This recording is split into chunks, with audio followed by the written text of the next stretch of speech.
Searching for greatness in a sea of the dying and shameless, a sea of the aimless. I don't wanna be one of the nameless. I'ma wake up with the mindset that one day I'm gonna make it. And I don't think I'll be fine if I don't break my limitations. Don't try to stop me, I exist to write my own story. I'll make a decision if I want some peace or if I want the glory, yeah.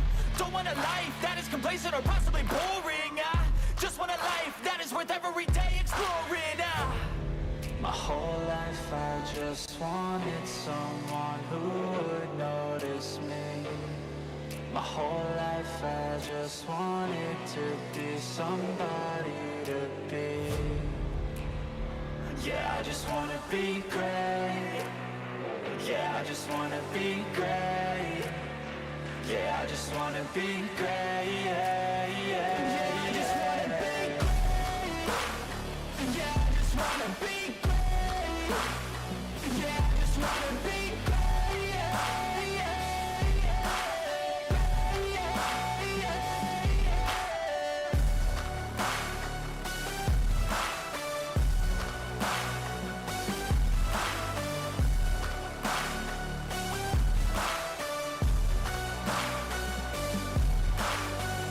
This is a statement to appreciate all that is vacant.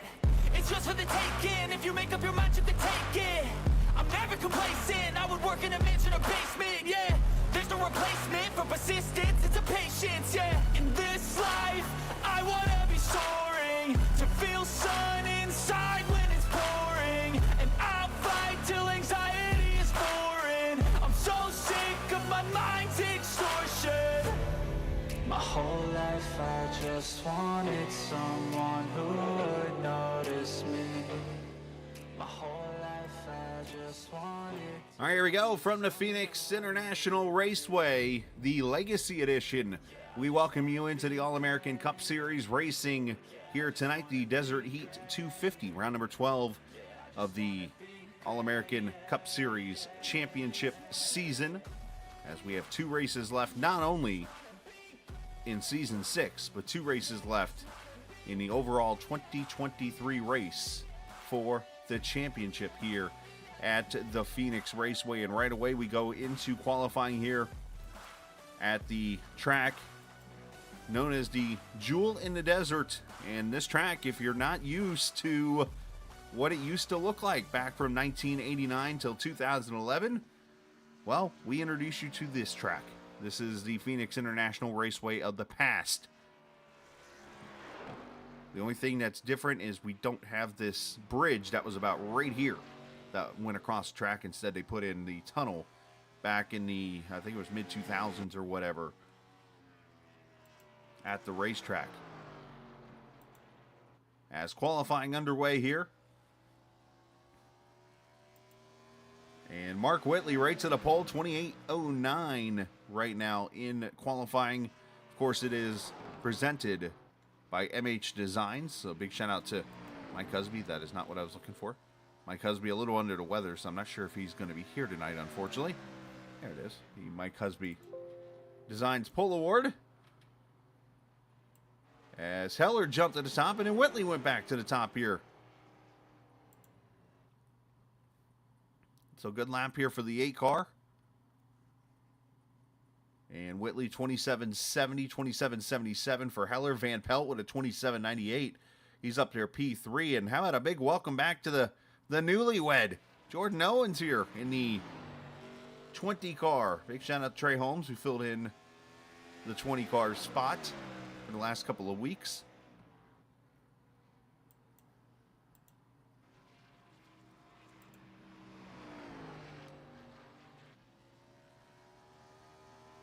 Jordan remembering how to drive a car, apparently. Look at that lap. P4, 27.99. So, good lap there. You see Josh Dillon in the purple, and I think part of that's the fact that he's just starting a lap.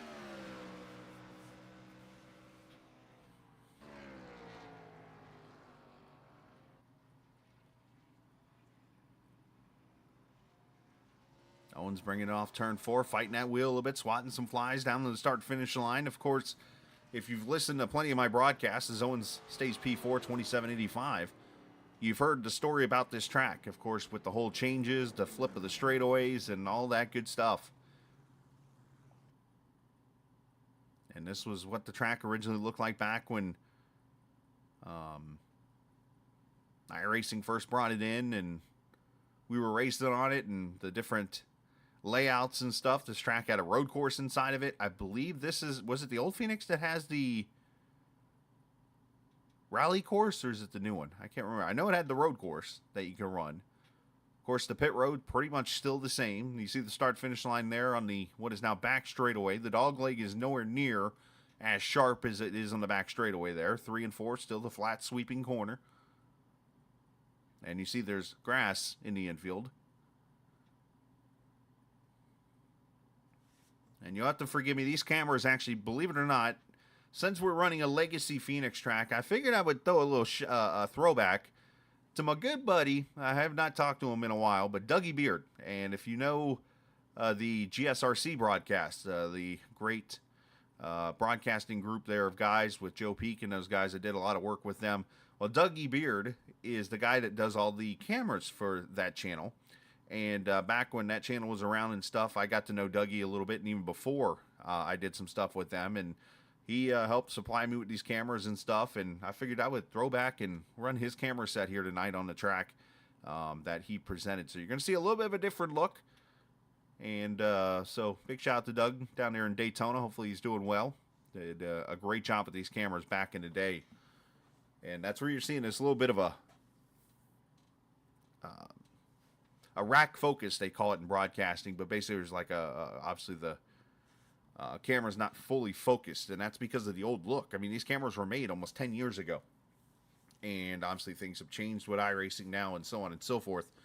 And I've gone through and made the changes to most of the cameras, but you might see one or two here that have that little bit of a rack focus, if you will, towards them when it's all said and done. But big shout out again, Dougie Beard. Big shout out to SDK or to Track Cams 4 Gourmet, also doing a great job with their cameras that we use on most of the tracks, and we'll have their a couple of their cameras here tonight. But check them out at trackcams22.com. As the warm-up starts, got about 5 minutes before we get the race started here, as Matthew Weeks is already testing the Chastain line out to see if that thing's going to work. But the pole tonight goes to Mark Whitley. So congratulations on him winning the MHD Pole Award tonight. So big shout out to the hottest driver easily in the circuit this season, Mark Whitley, looking to go back to victory lane tonight. And good to see Roger Pierce is here. I did not scare him away with my terrible humor last week.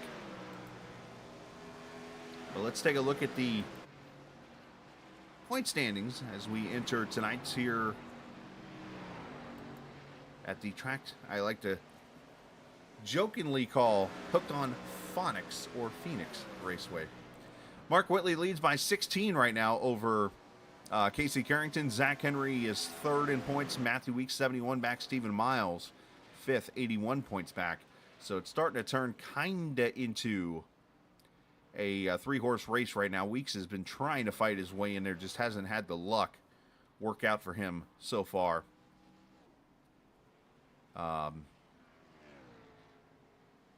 This season and stuff like that. But Henry continues his success, and he'll have a chance. And not to mention, you look at this. Look at Henry's starts.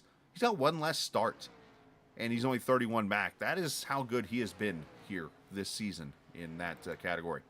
Yeah, there's that rack focus.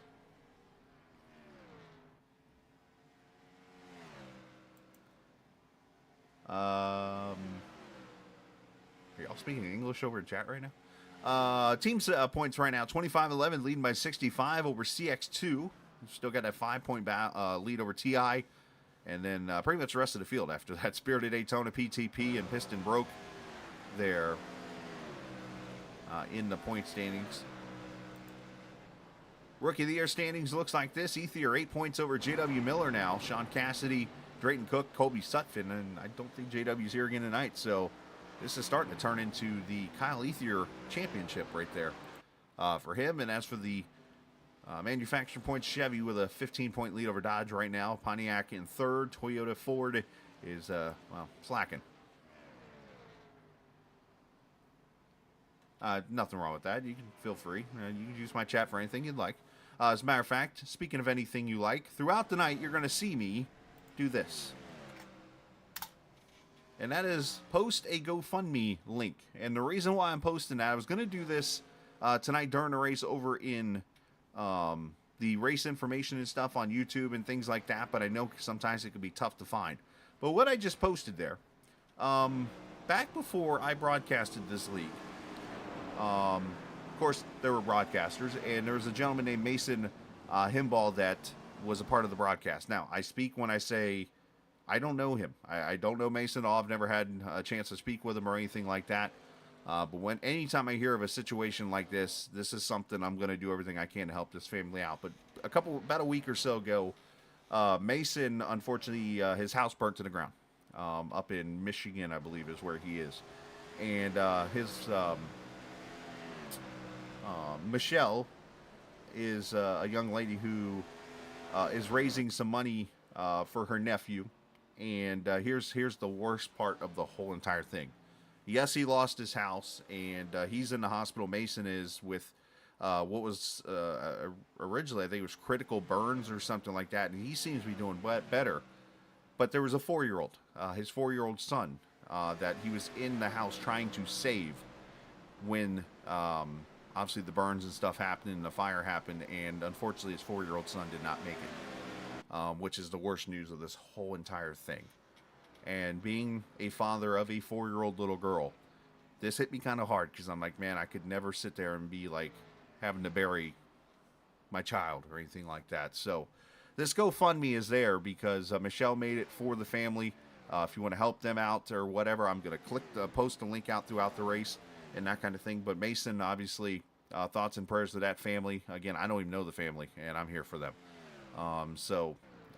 Thoughts and prayers to them, and obviously a terrible incident that happened last week with this house fire, and you know, Mason doing everything he can to be the father he can be, and not only having to put up with the trauma now he's probably going to have to live with the burns and the fire, but now, you know, a 4-year-old son unfortunately losing in this whole deal. I can't even think of the right thing to say in that kind of deal. So terrible. So if you get a chance, please click that GoFundMe. And I'm sure anything to help that family out will be a great gesture. So again, we'll talk about that throughout the race here. So, and maybe throughout the rest of the season here as we go. All right. It's kind of hard to get back into a race thinking about that, man. That, like I said, that hit me hard because of the fact that I have a little girl at the same age. And it's like, I couldn't picture what I would go through if that something bad happened to her.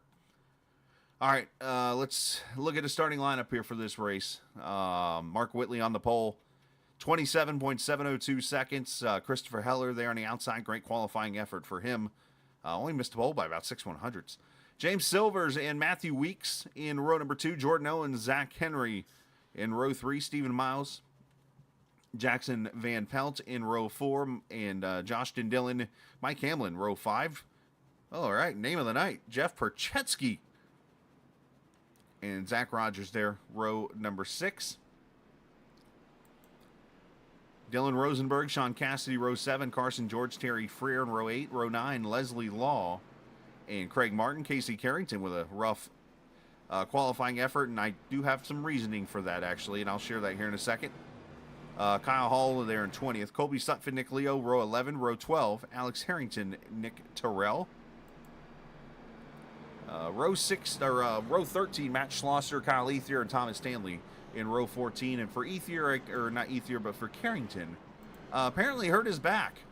He's got a little bit of a back injury, not 100%, so he said that this was going to be a rough one on him, but he's going to do his best here tonight to get out there, and I honestly don't know if he wants me to share this or not, but I'm going to share it anyways. Apparently he was putting his bowl of cereal on his kitchen table, or his folding table, and threw his back out. So we're going to add that to like the baseball injuries that you always see, where like you get the guy that slips down the stairs, or you know, whatever, and ends up missing half the season because of it.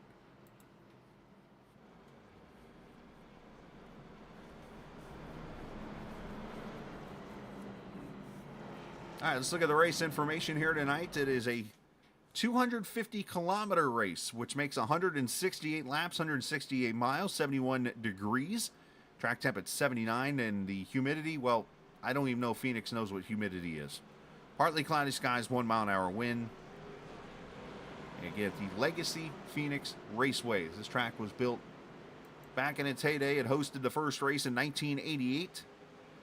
Alan Kwiecki won that. Of course, they went through a whole bunch of changes after 2011. Well, we get to enjoy a little bit of a throwback night here as the All-American Cup Series runs Legacy Phoenix 2008, as we have 3 races to go in the regular season of Season 6.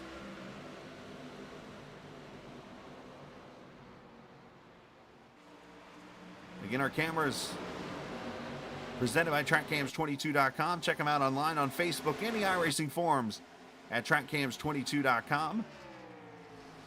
Appreciate what they do for us tonight, but as I shared earlier, big shout out to Dougie Beard, who handed me these cameras almost 10 years ago. And here we are with them back on track at Phoenix with them.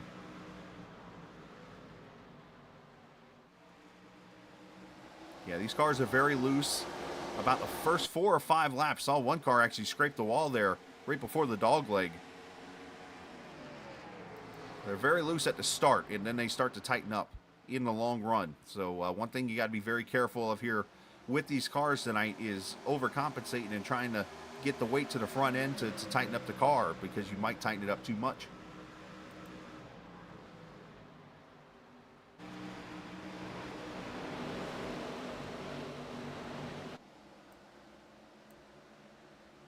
Oh, Nick Leo off track. Over here in the dog leg. And he will continue on, but goes around over here, turn 2, no caution. And also should mention, Thomas Stanley and Matt Schlosser did not make the start of the race. Apparently they're at the new Phoenix. I'll let you guys geographically figure out how they did that. Did I say 168 laps? I meant 150. I don't know. 156. I don't know where I got 168 from, because half of 312 is 156. Anyways.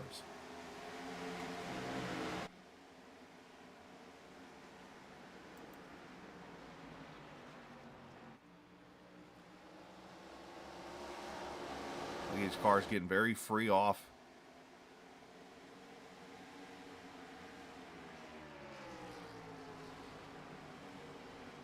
And this is the part of the track, when we compare the old track to the new track, that really didn't get much change on it, other than the name to turn 1 and 2. It was over here is where it changed up, because they narrowed up this radius of this corner here, and then really made a sharp corner out of the dog leg, where you see here longer, and then the dog leg's just more of a turn.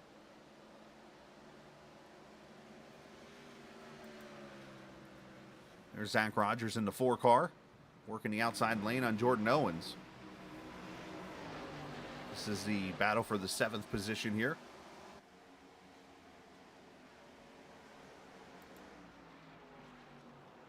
As Heller looking inside on Whitley. As Heller got a little free there. Gives Whitley back the lead.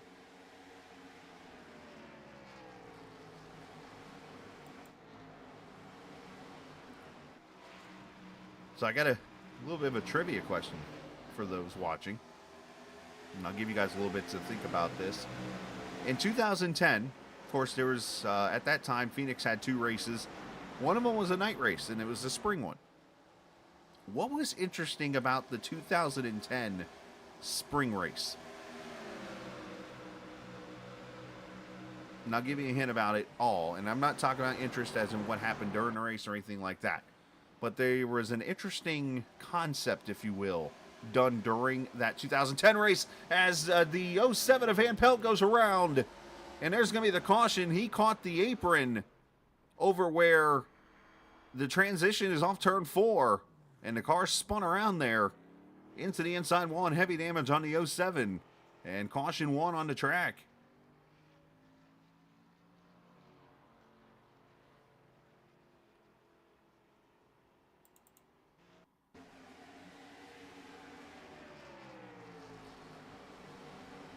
Watch the 07 here. He's going to go down here, and there's a little transition where you see these little lines right there. Right, you see that bump, how the car just bottomed out and spun. Oh, Carrington, look out.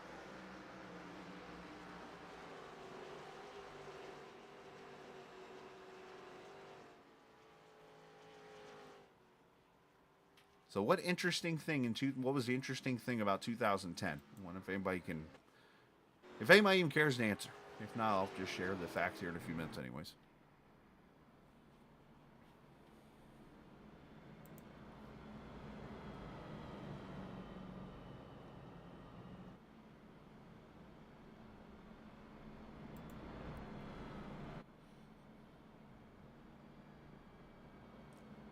So obviously with the Gen 4 car, this is the first time that this series has raced this version of the track. You know, obviously with this being season 6, it's been all the new version of Phoenix.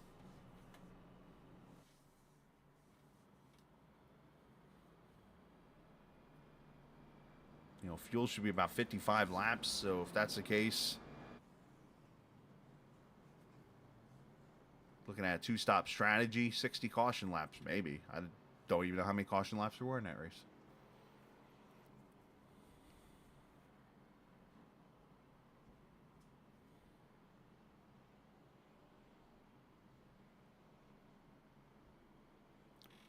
The race was sponsored by Subway. Ryan Newman won the race.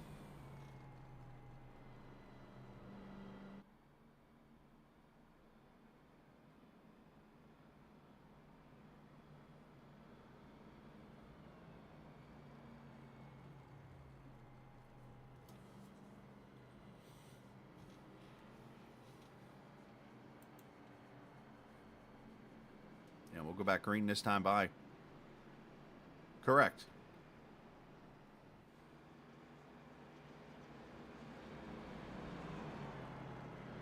Since Roger's the only one answering, I'll let Roger go ahead and answer. Roger, go look and see what the title of the race was.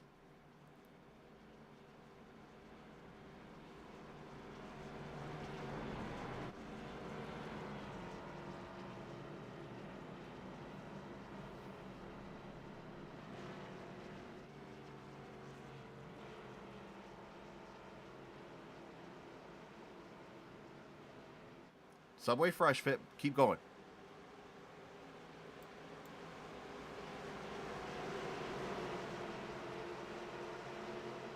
As we come back to the green, lap number 12.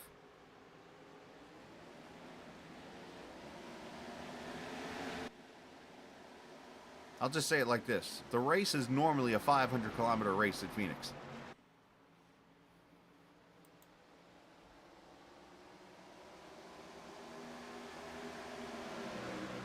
And caution going to come right back out. Nick Terrell is going around. The Doritos car goes spinning off turn 2. As I forgot to turn my ringer to vibrate. Caution out for Nick Terrell as Roger got it. Look at that. It was a 600-kilometer race.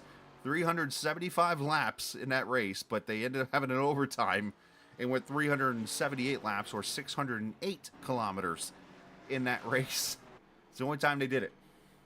It took like 4 hours to run the event.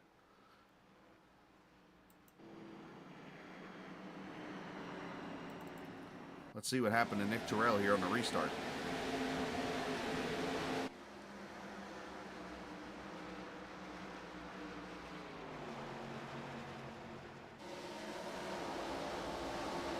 And Terrell just goes around, it looks like.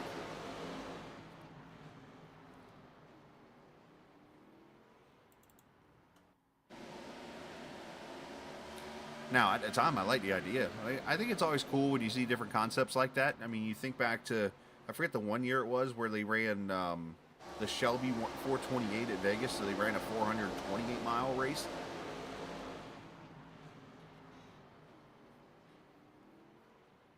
Like, those kind of concepts I think are cool. I'm going to mute my mic for a quick second.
All right, here we go. Getting ready to go back racing at lap number 16 after the self-spin by Nick Terrell.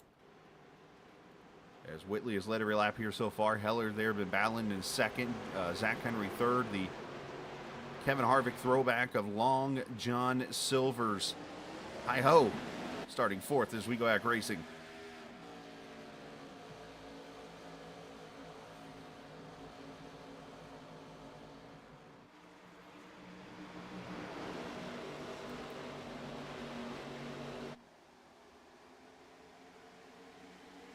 Good to see Mike Hamlin back there, sixth position. Missed the last couple of weeks, unfortunately, but back at the track here tonight.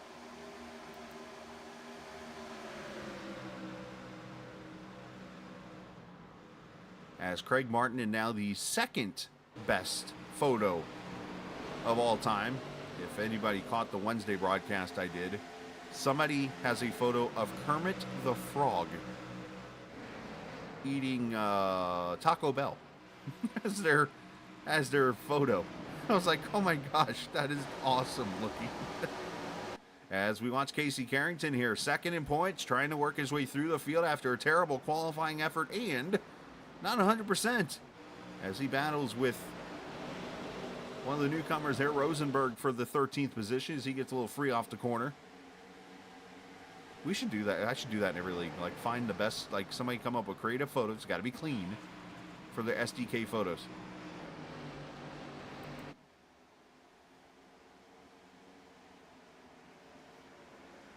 Sponsored by Roger Pierce.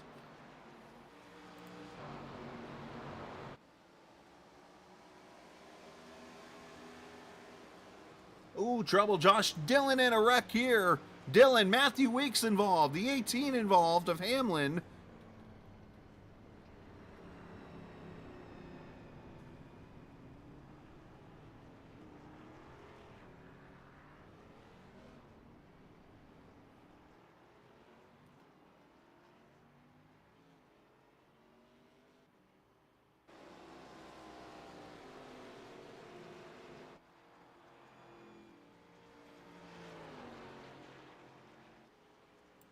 And that's right over in the area that that track right there. I was watching Mark Whitley during practice a couple times hit that bump where the transition is right there, and his car would go flying literally. So it looks like Mike Hamlin just lost the back end right here. Bam, into the wall hard in the Weeks, and nowhere to go for Dillon.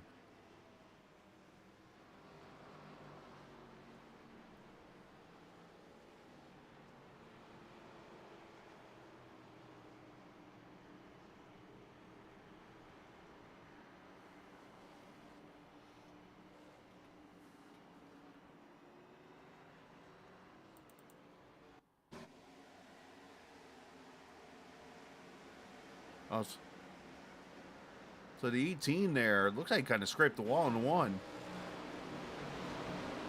And then they overcorrected it. That's one of those, I'm sure he's going to look at the replay and wish you'd have just spun it down.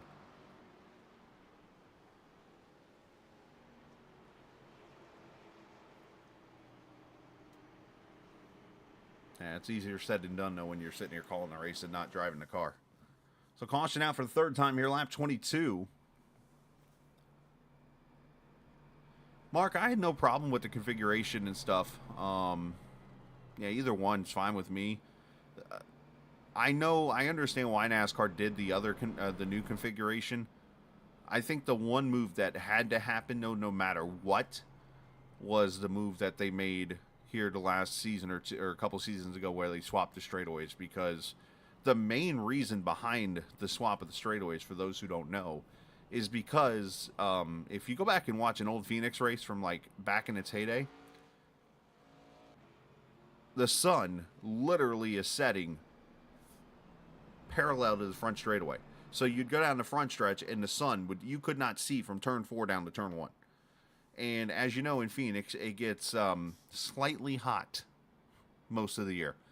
And so basically what they did was they actually built the grandstands are where they are, but they also built the suites over in turn 1.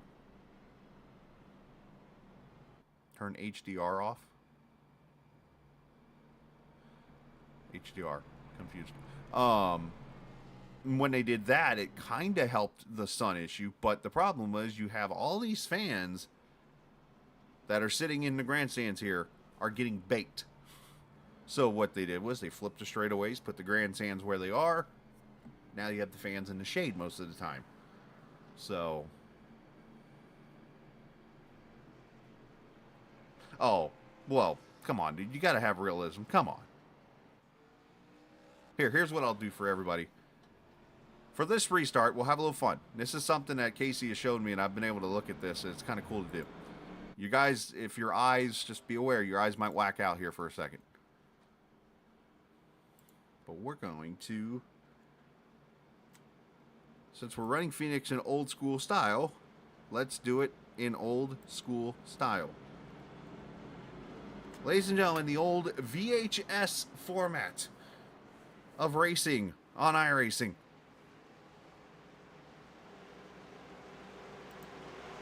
As we come back to the green. It's like we're watching an old Phoenix race. Here we go.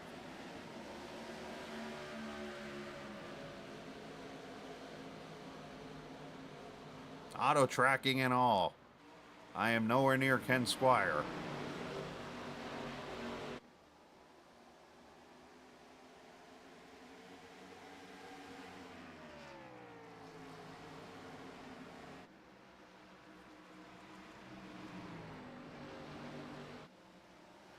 Almost some contact there between the 39 and the 8. If you look closely, you can see the windiness, kind of like the old VHS tapes used to be. Oh, if a teenager's watching right now, they're like, what the hell's going on in this stream? Jordan Owens battling with the 22 of Craig Martin, the 96 right there in Rosenberg. There's Carrington. There's the 49 of Sean Cassidy. All right, before I hurt somebody's eyes, let me put it back.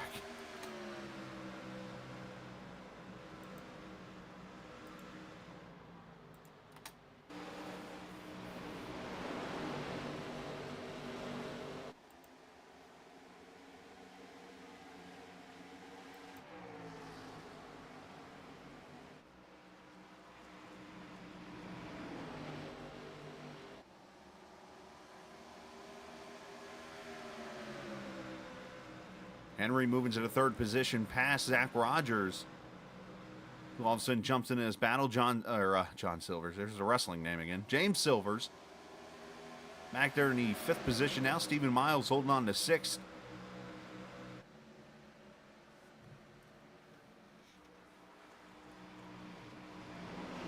Should mention Jeff Percheski and Mike Hamlin. Their car's off track right now, getting some damage fixed on their respective entries. Lap 10, Colby Sutphin and Kyle Ether came to pit road under that caution. And then under the latest caution, Nick Terrell, Matthew Weeks, Kyle Hall, and Alex Harrington all came to pit road. That is a bucket list right there, Roger, for me. I would love to sit up there. And believe it or not, it's kind of funny because I was told one story, and then I heard Mike Joy share it recently at a Phoenix race. The actual story behind that. So, I had originally heard that Rattlesnake Hill was called Rattlesnake Hill because every year, 22 almost got ran over. The people would have to go up there and literally clear out rattlesnakes off the hill. And then I overheard Mike Joy say in a race at Phoenix, it was like a year or two, or maybe even this year, I couldn't remember exactly, that they call it Rattlesnake Hill more to scare people from sitting up there. And it's actually called Monument Hill. So that was like the second story I'd heard of that. I don't know which one's actually true. Now, obviously we're in a desert, so pretty sure rattlesnakes are up on that hill.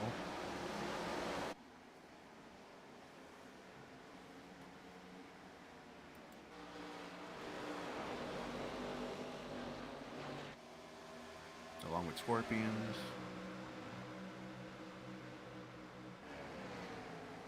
and other things.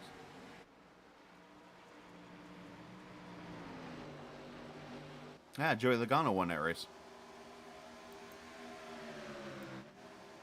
I had a feeling that when that race was over, I'm like, this might be the last race we see for a while.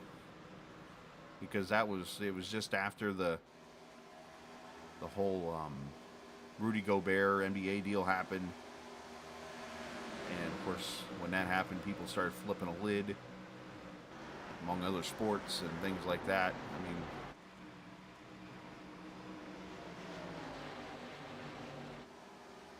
there's Terry Frere making a pass there. Leslie Law, the Daytona winner there in the 27.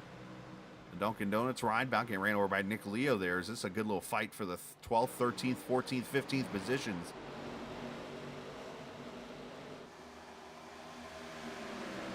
Carson George there behind him in the 53 as Frere gets a little loose on the backstretch. Oh, that actually reminded me of an old Elliott Sadler wreck. You remember, I think it was during the old, I think it was Nationwide Series at that time. Elliott Sadler was driving for, it wasn't Junior, it might have been Gibbs. But anyways, he was second in points to, I believe it was Ricky Stenhouse. And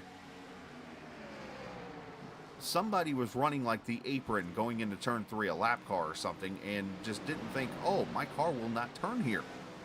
And he literally plants Elliott Sadler in the wall.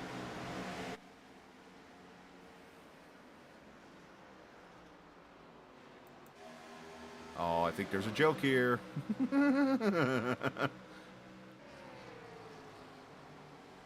I battle for third as make that fourth as Rogers and Silvers.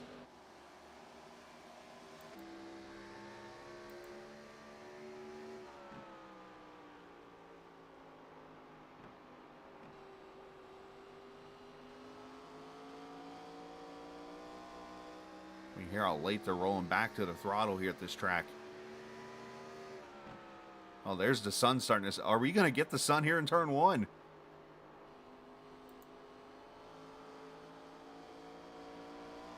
Oh, yeah, there's a little bit of old Phoenix right there. Wait till that sun gets a little bit lower.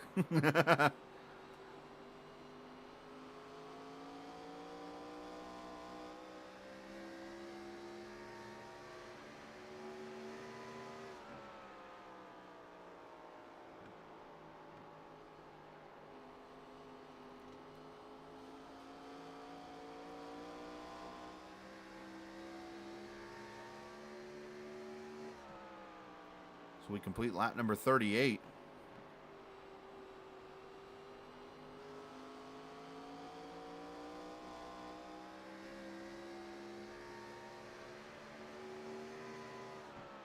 Oh, I see.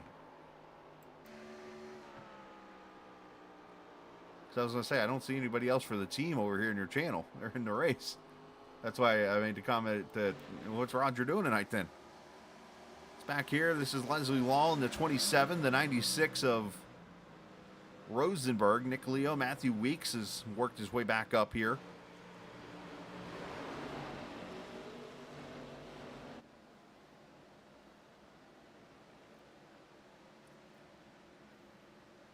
Oh, Leo sends her into turn 3 there. 3 wide, look out.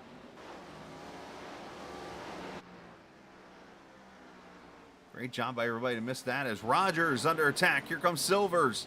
Almost slides up into him. Gonna steal that position away.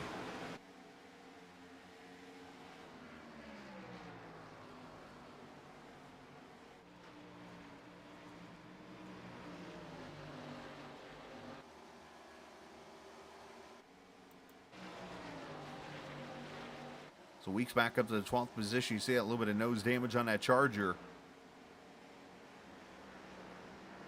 As he tries to work his way back up there to the front. You see Carrington up to the 8th position. Of course, Whitley has led every lap tonight. Now you did see, or at least I didn't get a chance to show it, but we did have some teamwork up here at the front a few minutes ago as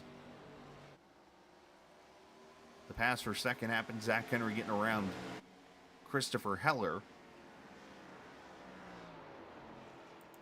Here is that pass. A little bit of teamwork, I think. Here's Heller pulls down to the bottom here and just lets Henry go in there and take it. Easiest way to make a pass and not lose much track time right there. As Heller thought that Henry might have the better car, so he went ahead and let him go, and Henry's knocked it down to 0.6 of a second here at lap 44.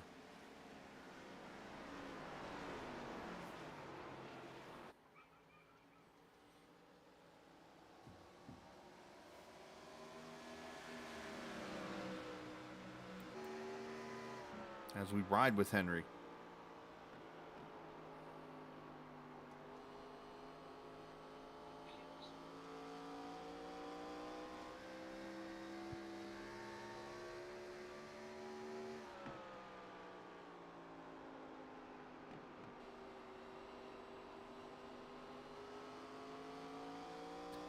So Henry leads by, or I should say Whitley leads by 0.4. Henry there second. Heller, Silvers, Rogers now your top 5. Stephen Miles up to 6. There's Casey Carrington now up to the 7th position as we ride with the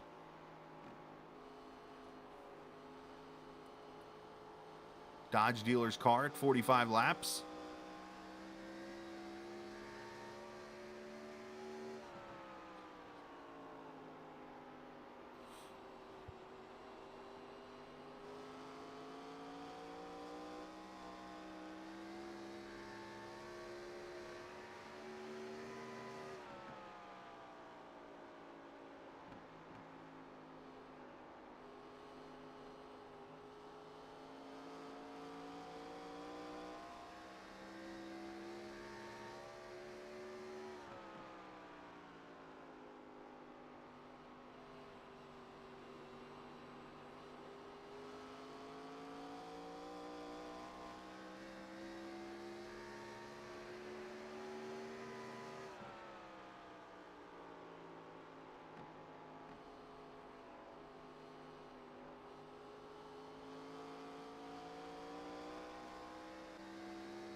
You just hear the different sounds of the car.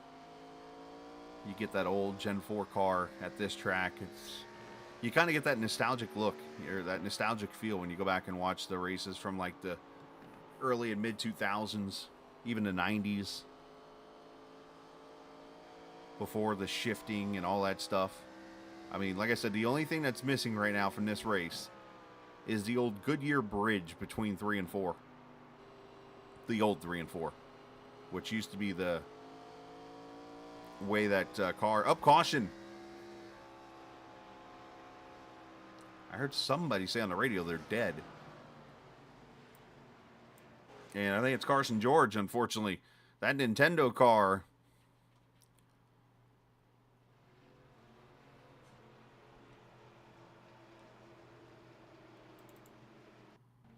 Unfortunately, the game has started blinking.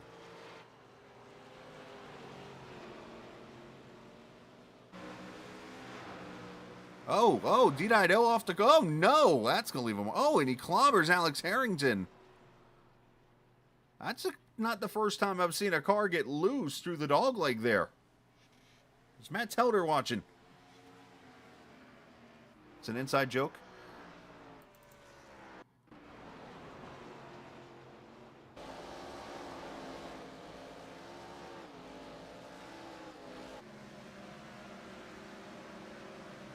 He just loses it going into the dog leg. And I've seen, like I saw Matthew Weeks early in the race have a little looseness there. It looks like cars are getting sideways through there.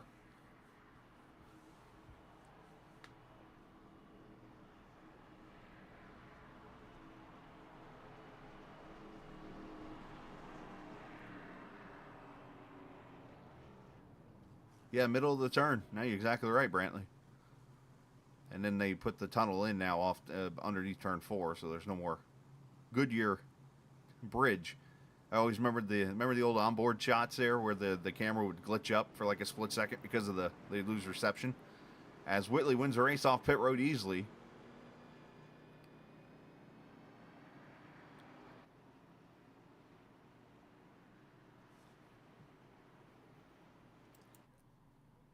And one car stayed out here, Colby Sutphin.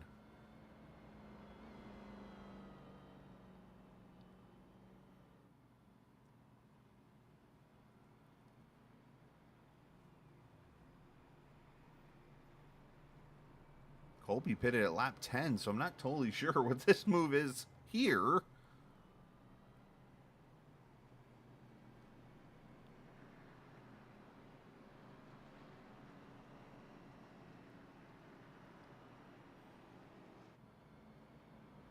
Colby gonna... I think Colby's been listening to my broadcast. I just heard him say, I don't want to follow the leader, so...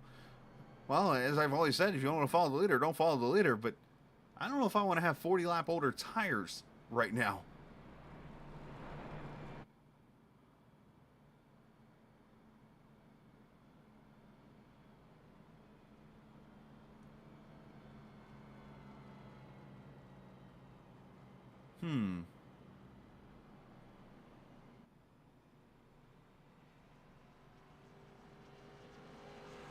Well, he's got goats on his car. And I know, obviously, what the goats are supposed to stand for on that car. But something tells me this is a bad decision.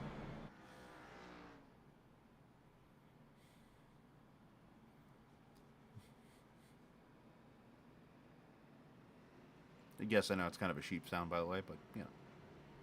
One and the same. All right, so as we go to the restart here, I do like to point this out. I haven't had a chance to point this out in a few weeks. Spinning the tires. Brantley. And guys who are watching on the stream. Which way does the car go when you spin the tires? Usually. The right. So, here we go.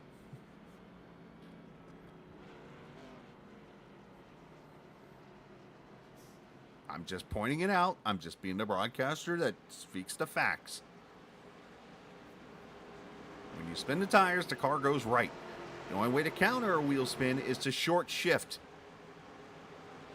But these tires are kind of older, so I don't know if short shift's going to work. Here we go. Green flag. And he kept it straight. That's a good thing.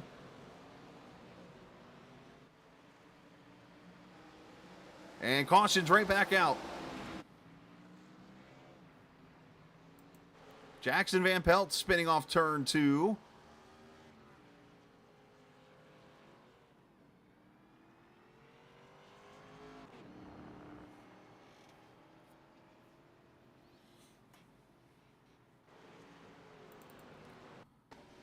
Oh, whoa. Big checkup on the restart here. Frere got into Craig Martin. I didn't even see that in the back. That's a Phoenix restart if I knew one.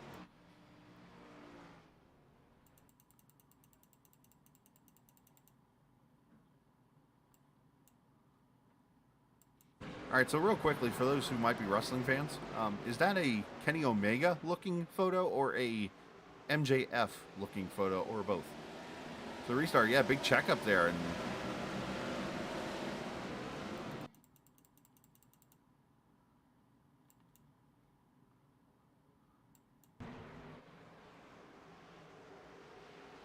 watch the checkup here. So it starts up about the 49 and 96, and then the 07 drives under the 96.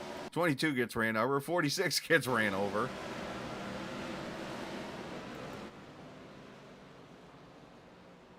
Let's go into turn 1. Oh, and Jackson's on the apron there to de-wedge his car and spins it out.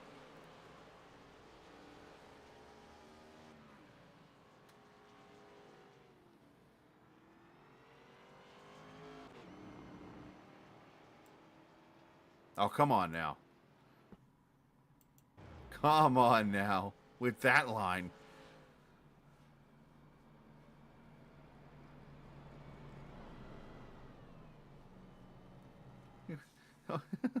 the genetic freak. What?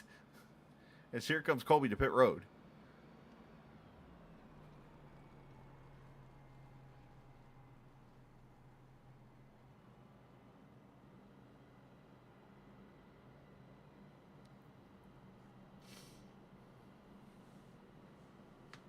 So 5th caution here, lap 57.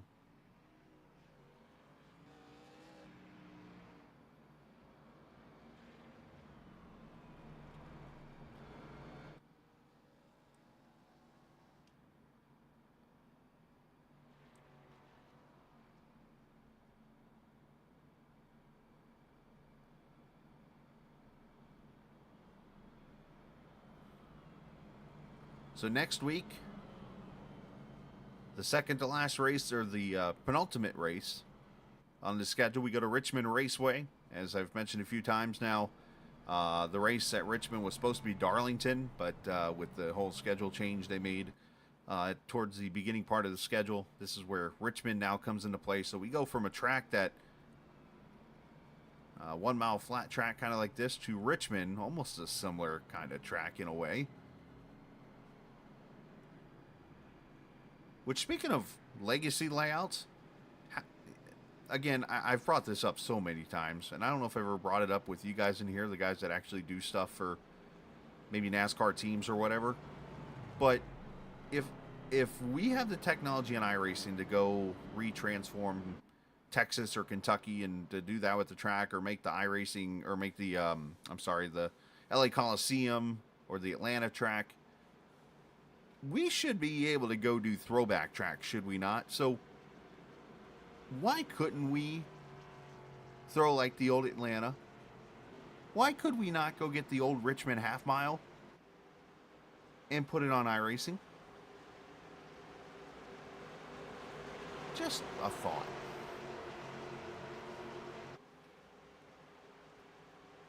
As we go back green with Whitley, Heller, Henry, Rogers, Miles, your top 5.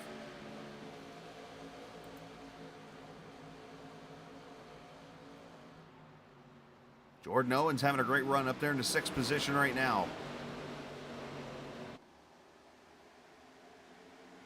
Or the Riverside Road Course. Why not?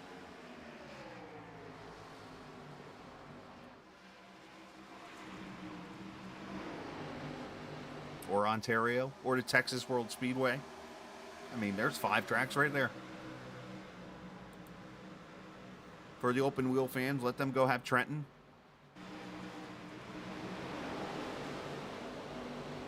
Oh, nice save by Leo.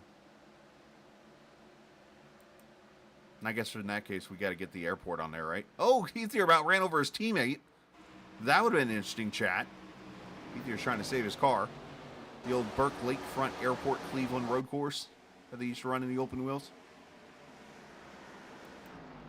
Heller just starting to try the fastest lap of the race, 27.90 that time by, as he runs P2, trying to get up to Whitley there, who's ran a solid race.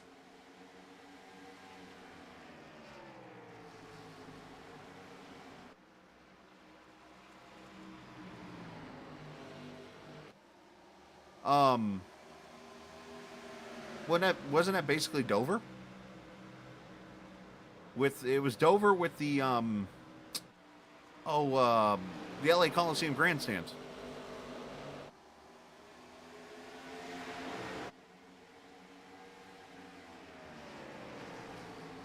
Yeah, it's kind of what iRacing Super Speedway is now. iRacing Super Speedway is basically a 3-mile Dover on asphalt. With the way the track runs, the difference is you just run the bottom the whole time, and that's why it's so sharp entering the corner. Imagine running Dover on the bottom and then having to turn into it. Good luck with that. As Rogers and Henry battle the Zacks.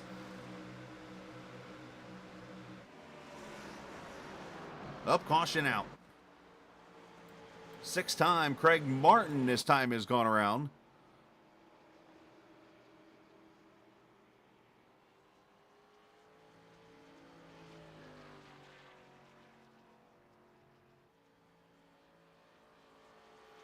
Somebody just brought up a very good point in the race that I have not thought about until at that moment.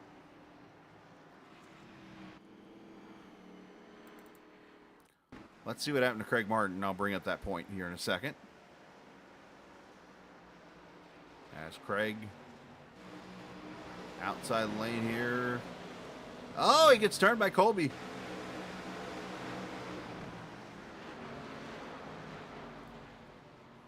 Gets turned into the infield there, and Turns it back around, keeps going.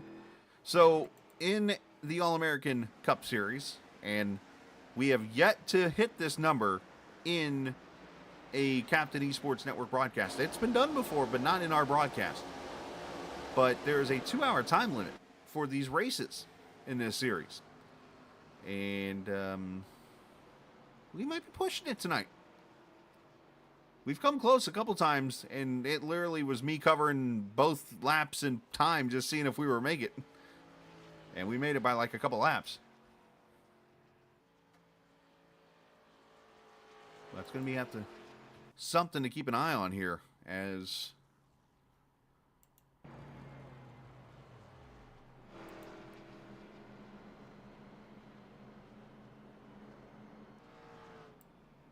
I'm going to bring up here Zach Henry, and let's have a word with him here. Zach obviously running in the third position right now in 39. Of course, we're seeing what is flashbacks to my heyday on iRacing a lot when I ran this particular Phoenix Oval, and seeing some cautions here tonight. But I know you and your teammate there had a good little battle. Looked like you might have had something for Whitley there after a little bit, but now you've got tires on that car. What are we feeling at 39 right now?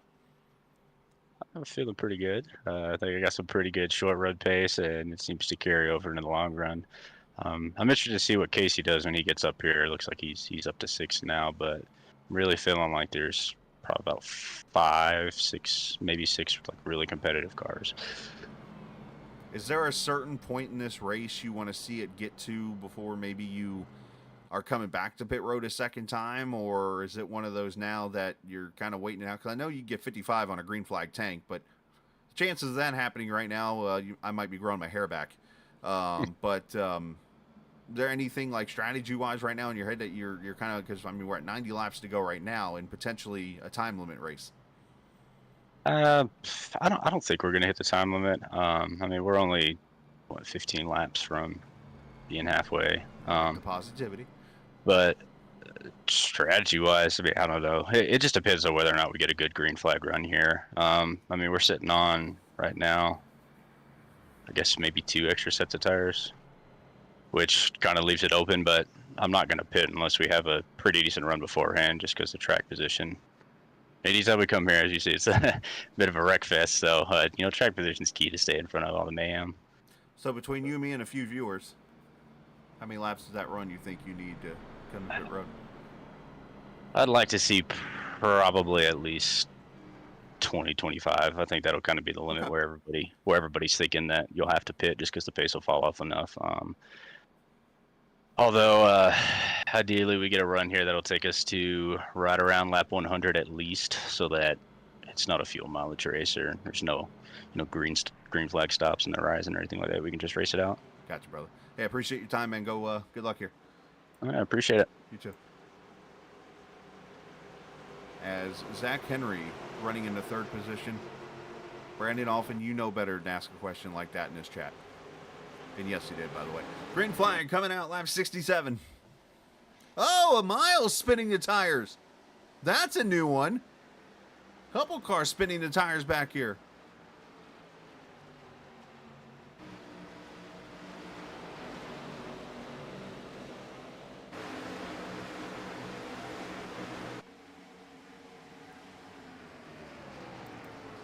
Miles with a great save, and I saw one other car get turned sideways back there.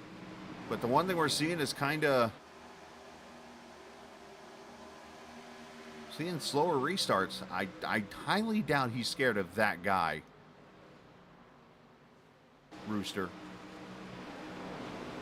By the way, since he's here, what he's talking about is that football team with a star in their helmet in Dallas. RR is a fan of that team. So I am opening up all of chat right now to anybody who wants to roast that said team in chat. Let it rip.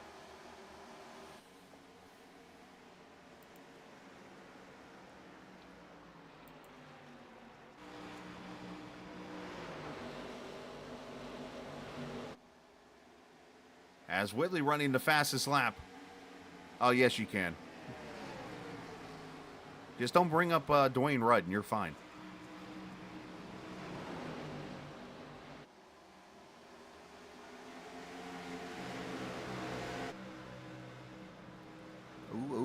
contact almost there with Owens and Silvers. As Carrington right there behind him, he heard Zach reference that he thought Casey was working his way towards the front here, and there he is in that 9 car.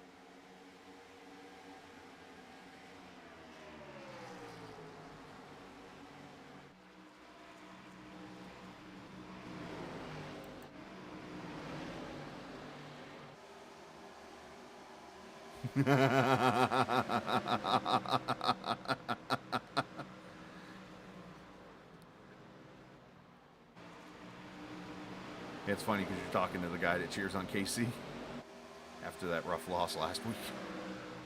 Hey, everybody has that in the NFL, right?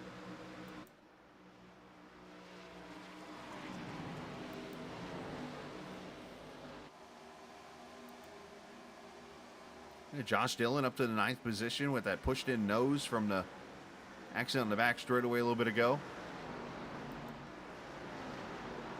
So everybody here is pretty much pitted at lap 50.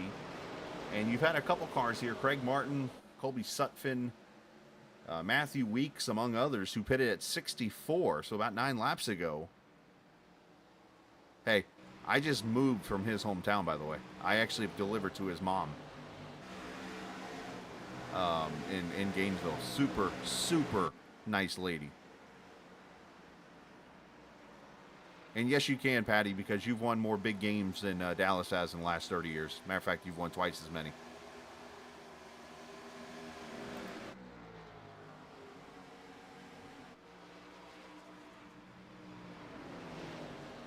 Now, of course, if I went and talked to her now after the whole massage incidents, might be a little bit of an interesting conversation.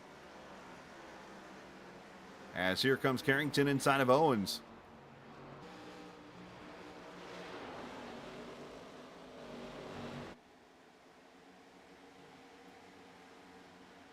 And again, you see the car dancing on the dog leg there, which I find interesting. That sounds like a new Morgan Wallen song right there, huh? Dancing on the dog leg. If I get a chance to talk to another driver here mid-race, I might have to bring that up. Watch these cars as they go through the dog leg here. You're going to notice they're just kind of dancing. Like seeing some looseness out of them. I don't know if it's that transition bump maybe mid-corner.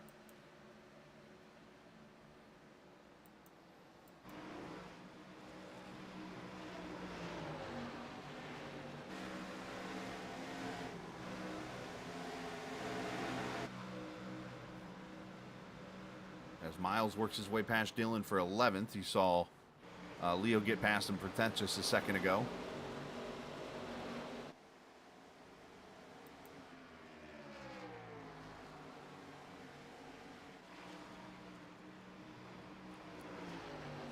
As Owens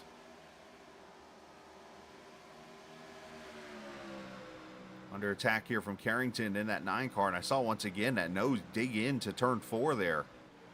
That's something I have to keep an eye on because we've seen a couple cars spin over there.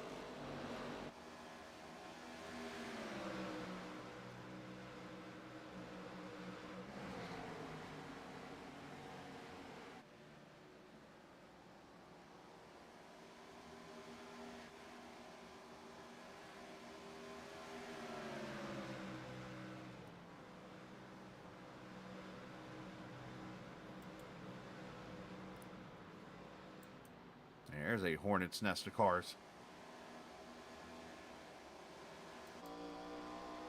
Ride with Kyle Ethier here in the 60.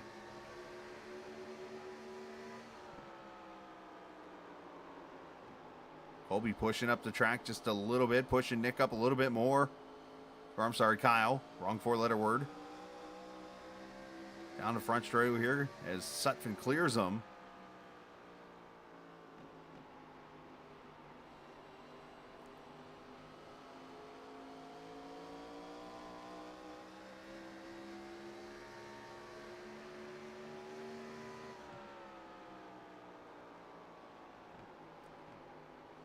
I mean, how much of a perspective as we're watching this race right now?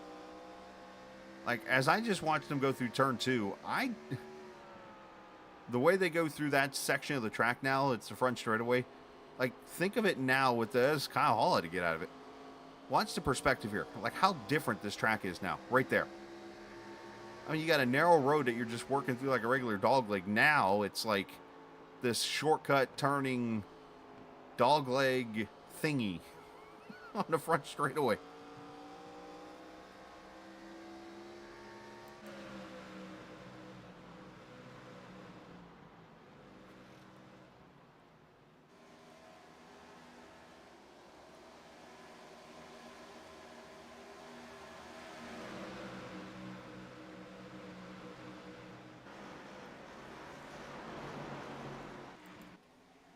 Let's go up front here. 3 cars battling for second. Heller, Henry, and Rogers.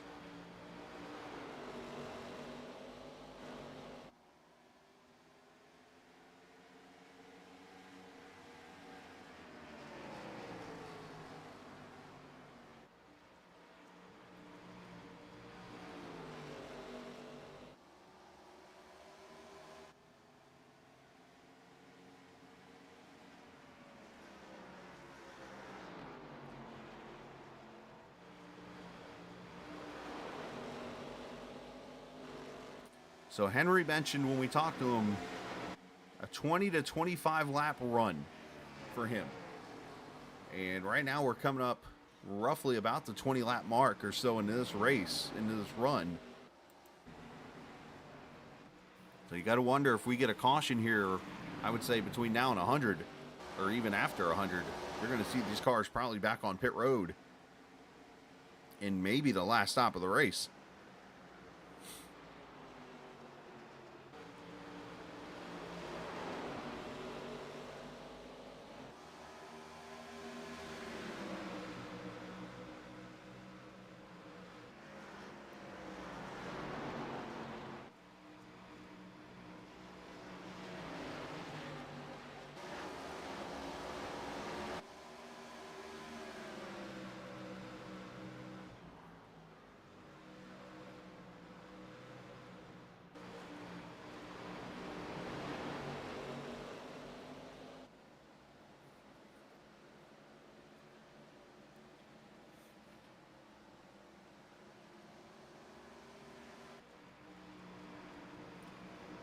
Whitley leads by 1 second as he's led pretty much the whole entire race here from the pole. Hasn't really gotten away, but then again, we've really not had too much of a green flag run in this race as Heller tries to hold off Rogers for the 3rd position.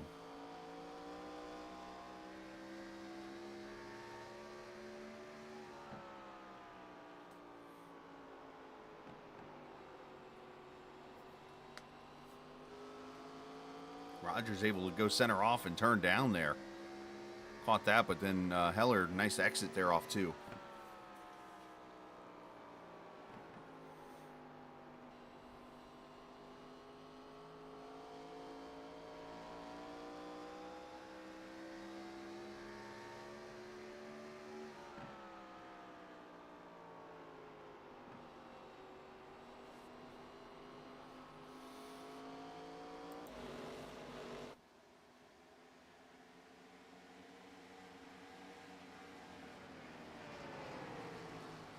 Those battles calm down. Let's go here towards the back.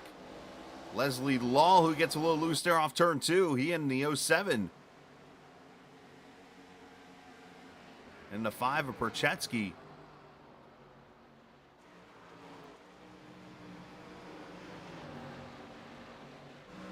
A lot of these cars here have been involved in accidents throughout the night.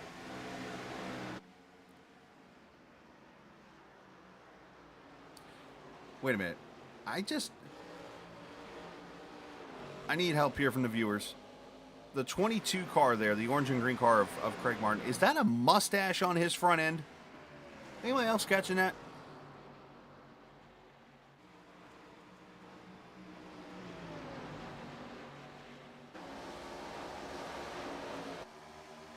If so, I must ask him a question. But first, I gotta shave it for later.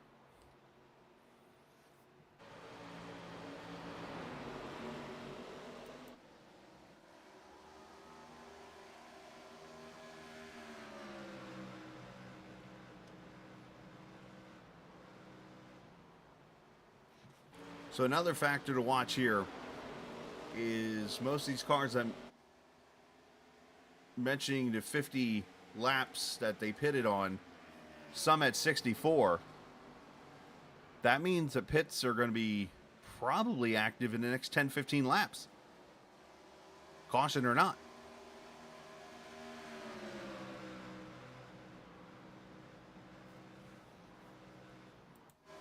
Matthew Weeks on the comeback trail inside the 96 for 13th. Got a majority of that damage fixed on the Mountain Dew 11. Up and right on cue. Caution's out. And Terry Freer has gone around front straightaway.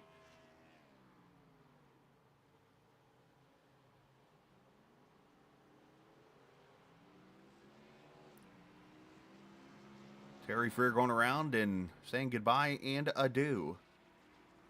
Bringing out the caution.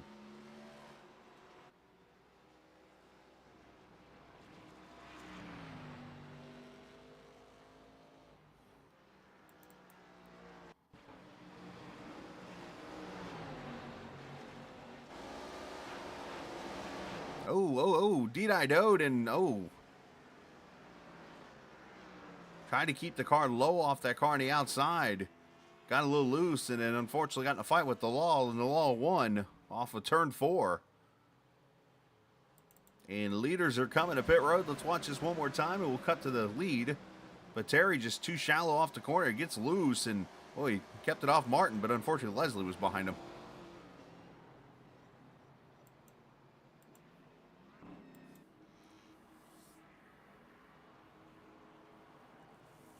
As here come the leaders to pit road.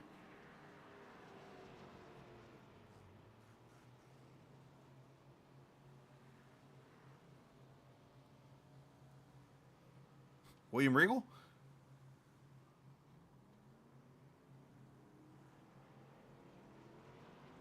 Henry gonna, whoa! Did he get the race off pit road there? That's tight.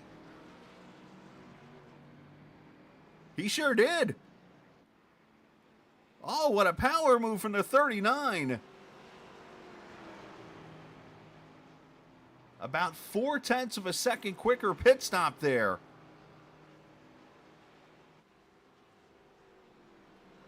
Puts him in the top spot.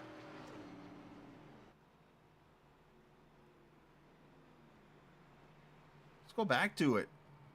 I mean, how tight was that battle right there? That was close. Let's see if I can find a good view of this somehow. That might work.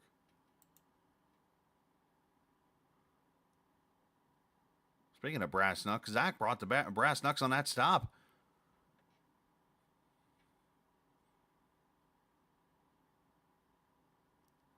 He didn't get... Oh, look how tight that is. You know what I noticed there? And Brantley, correct me if I'm wrong here. It does not look like Mark had a good launch off pit road there. Let's watch... Yeah, see, Zach gets a pretty good launch, and then Mark almost sits still there for a second, spinning the tires. Yeah, look at that. You see how his wheels are spinning right there.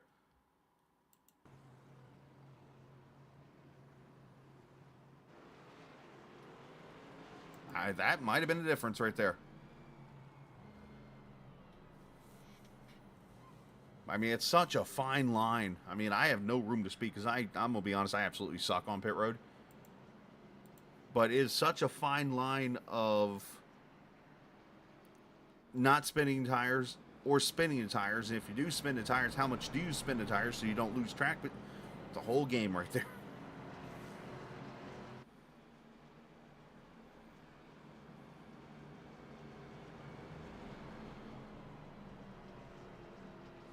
So, as I mentioned, tonight, running a camera package that was produced by Dougie Beard, who, obviously super good guy and that kind of thing. And every time he put these cameras together, he did them based off of the broadcast of that year.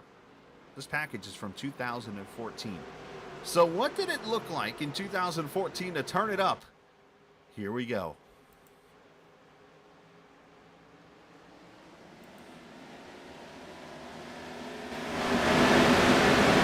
course we're going to wreck.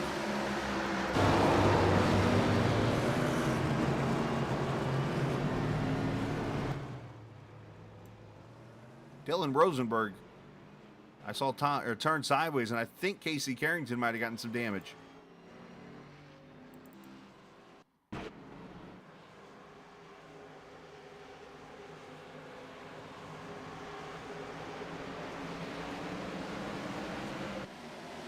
Oh, Casey did spin the tires, and then right there, bam, 5 into the 96.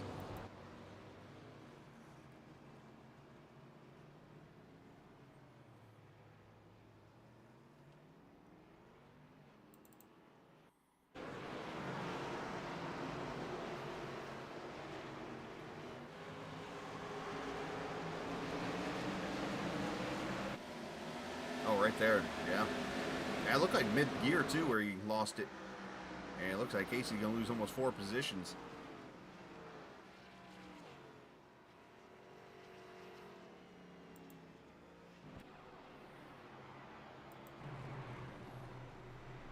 All right, let's have a little fun here for a second.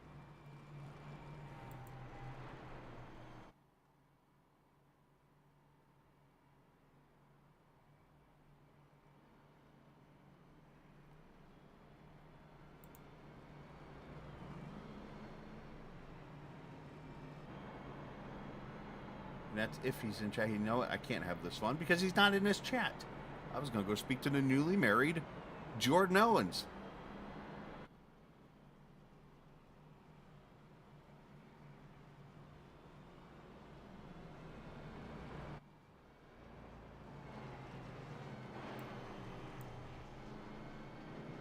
Oh.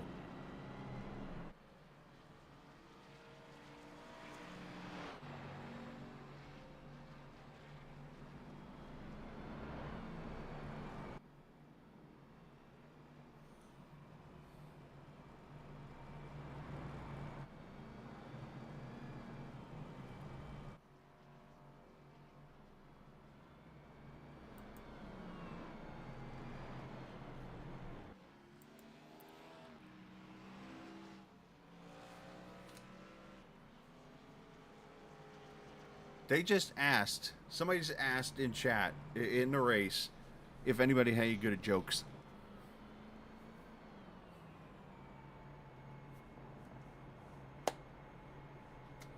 I've got plenty of jokes.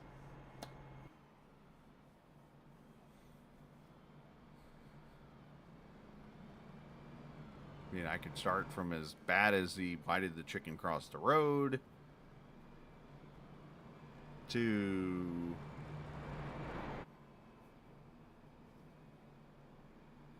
things that my daughter said to Ella Fitzgerald getting married to Darth Vader. There's plenty of jokes I can do here. Well, while I just did that one, I might as well finish it. Do you know if Ella Fitzgerald and Darth Vader got married, her name would be Elevator? And then you could obviously follow it up with by saying that joke has its ups and downs.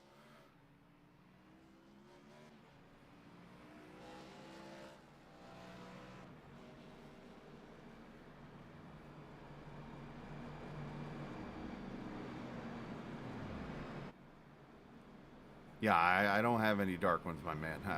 I got to keep it somewhat family friendly. Yes, Patty, I do agree. And unfortunately, this old track does that. But let's see if we can do it again here. Let's try to pay a little homage to my buddy Doug. And let's try to turn it up part 2.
All right.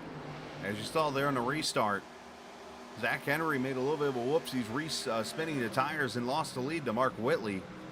Now, literally, I'm putting this out there. For that cameras, I did not touch a single thing. So the drone rear bumper camera thingy, that was literally created in 2014 as Kyle Hall's in trouble. Over on the back straightaway here, he's spun and is going to tow it back to pit road.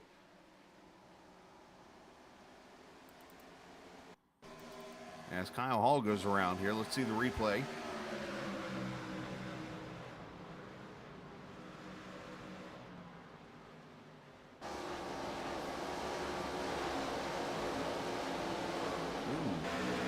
Kyle on Kyle contact, unfortunately.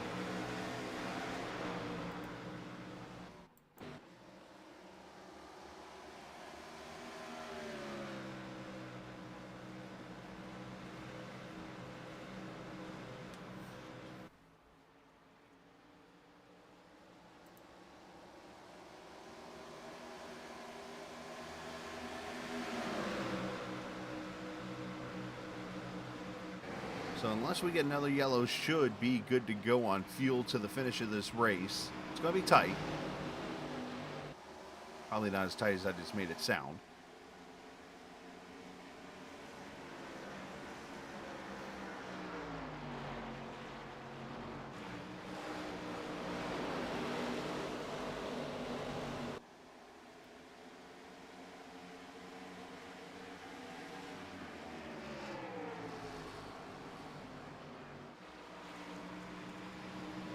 Carrington continues trying to work back up through the field. He and Rogers side by side here for 6th.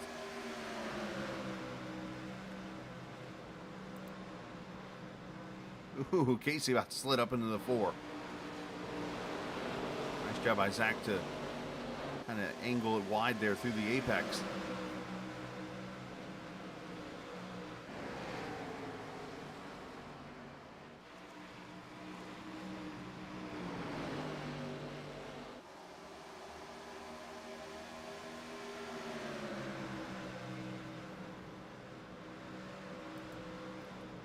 And now for 3rd, Silvers and Heller side by side. Oh, hold on, Chris.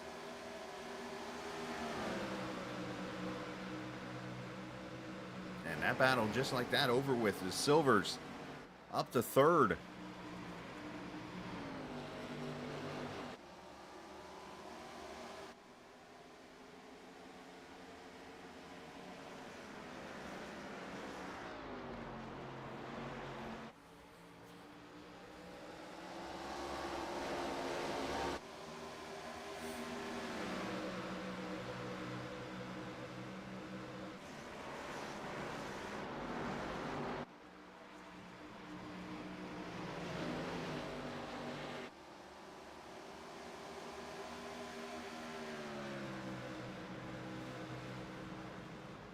Now 42 laps to go.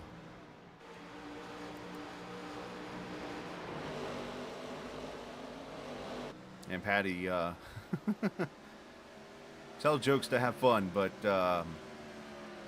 that's the least I could probably do. There's been races that have gone into Caution Fest that I've literally turned my TV on and started talking about what's on TV. I have pulled up maps of like Google Maps or whatever and said, all right, near this track sits this, and would talk about like those specific venues and the history of it if I knew like what it was.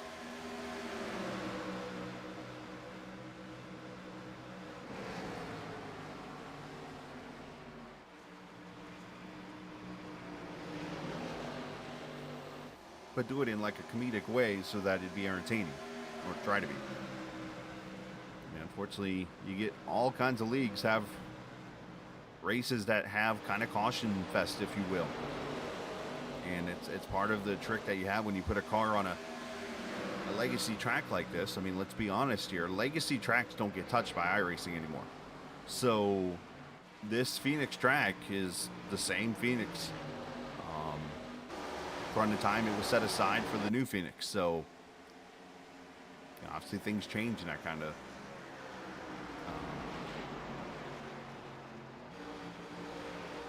whatnot. You know, iRacing just announced, I think it was yesterday, that it looks like progress is being made, and by December, we could be looking at the new edition of dynamic racing tracks. So, which would open up the possibility of having multi-grooves racing. I'm going to be patiently excited about that, because let's be real here for a second.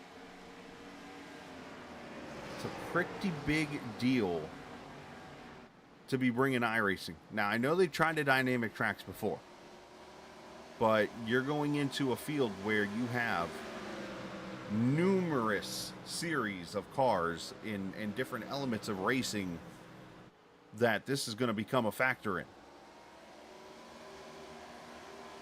So basically what I'm trying to explain for those who don't do iRacing a lot, what that means is this week right now you see everybody on the bottom, a couple cars sliding up. You're going to see a track that is going to adjust during the race. Like the bottom line could be fast, and then all of a sudden the middle line becomes the faster way, and then it goes back to the bottom with the rubber and stuff like that. So you're going to see these drivers have to, what they call, chase the track to find the best way around. Now, obviously, you're going to have some tracks out there that are just bottom friendly because that's the way they're built. But imagine here at Phoenix, seeing Heller, for example, run the bottom, and you got Jordan Owens up against the blue on the outside wall. It's going to open up a lot of situations and possibilities of things happening here. As we look at Heller trying to hold off Jordan Owens there for the 4th position. It's all about 2 seconds behind Whitley.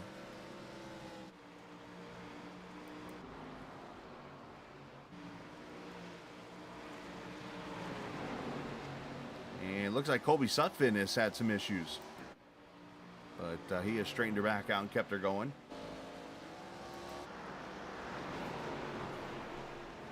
And with that also, the rain has been brought up again. So I think we're getting closer to that element being added in. It's been talked about for a couple of years now.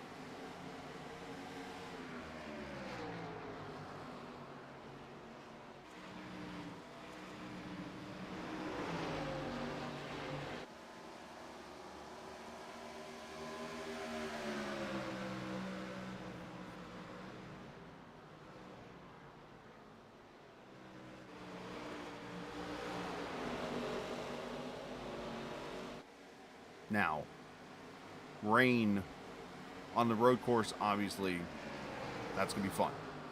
Rain on an oval. Will iRacing try to do it? I think it'd be cool to do. Now, I don't see them doing it. But, as I've said many a times, imagine sitting here as we watch Ether and Weeks battle here for the 11th position. Imagine sitting here at a race like this right now. You're out there running and it starts raining. I think a really cool factor for iRacing would be that, Weeks having some blinking issues. Allow leagues or whatever to go to a track and know that, rain's selected on. It could rain. And if it does, then you advance sim time or something to a point where all of a sudden you're racing either late afternoon or into the night under the light somewhere. Kind of like real life. It'd be kind of cool to see. Now, again, I probably have already worked hard enough just trying to think of the concept and come up with it that they're going to do, but I've been wrong before. So 30 laps to go. Next time by, Zach Henry has now got James Silvers on his rear, but he's 8/10 back of Mark Whitley as they come up on the back of a lap car.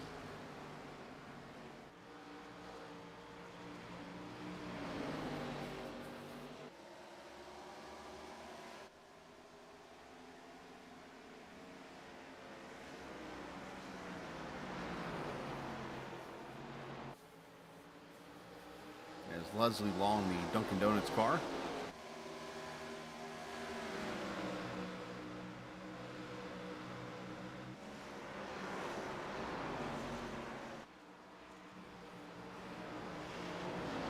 And Henry doing a good job trying to hold off Silvers there, almost using Leslie as a pick down the back straightaway, or down the front straightaway here. I knew I'd do that once tonight.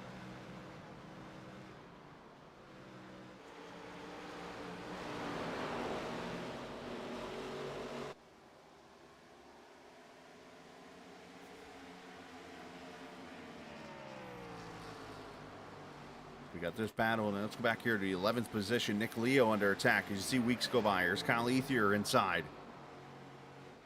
Josh Dillon. Oh, Josh Daniels. Josh McDaniels is fired.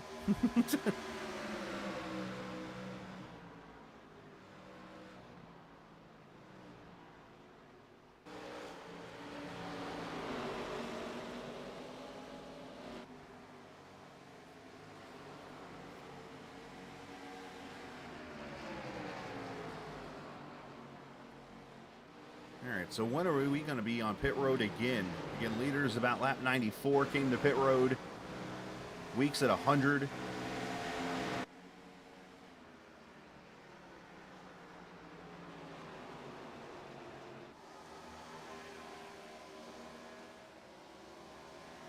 So the answer to that question is going to be they're not going to, unless you get a caution. So they're good to go on fuel to the finish of this race. Obviously, the randomness is the mystery, if you will.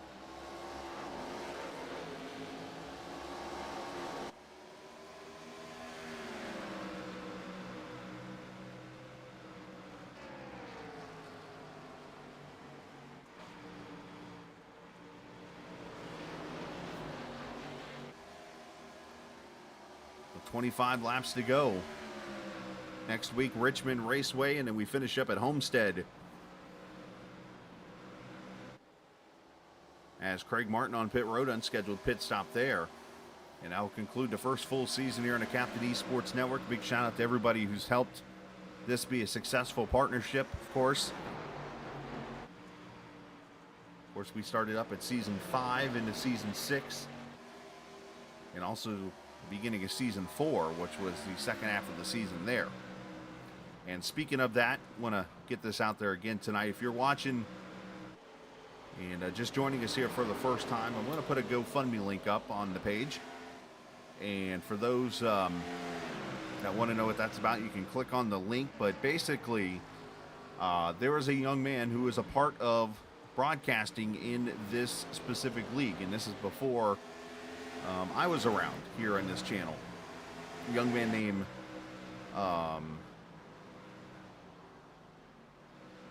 Mason Himball. Unfortunately had a huge tragedy at his house last week. His house unfortunately burnt to the ground, and with that he this one's tough to always talk about, and I had a hard time with it earlier. Went in to try to save his 4-year-old son in the fire and suffered pretty heavy, extensive burns. And from what I've heard through a couple of league members is that he's doing better. And obviously thoughts and prayers there, but also thoughts and prayers to the 4-year-old who unfortunately lost his life in the fire. And, you know, we're trying to help raise some money for them and bring some awareness there. You can check out the GoFundMe page right there for those interested. But Mason obviously helped out with the previous broadcasting company that was here. Sorry, I don't know the name off the top of my head, but they were here, and Mason helped out with that. And just, you know, I don't know him at all. I don't know anything about him. But when I hear something like that and it affects a child, when a child's involved in that kind of thing, that hits home. So I definitely want to do whatever I can, and the most I can do is probably just get the word out there. So if you can help out, feel free. If you can pass the word around, feel free. But either way, big appreciation from, of course, the All-American Cup guys, Casey Carrington and myself for helping out. As the battle up here is getting really good now, as Rogers has gone by Heller for 4th, and now Jordan Owens and Casey Carrington coming into this battle. So Chris's car definitely falling off here on this long run.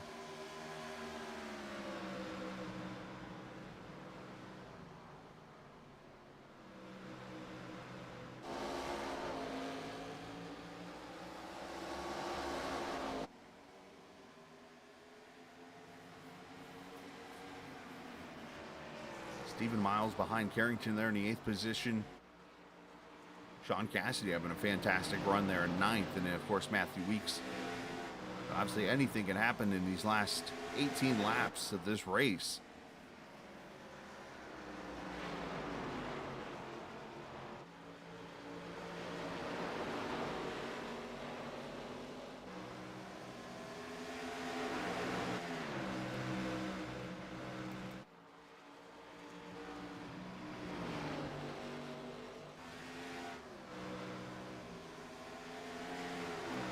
You see Silverton and Henry still battling here for the 2nd position.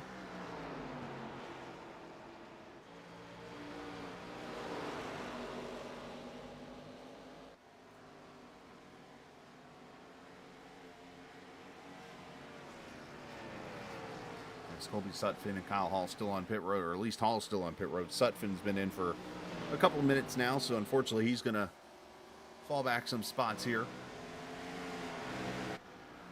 As Whitley maintains about 0.6 of a second right now.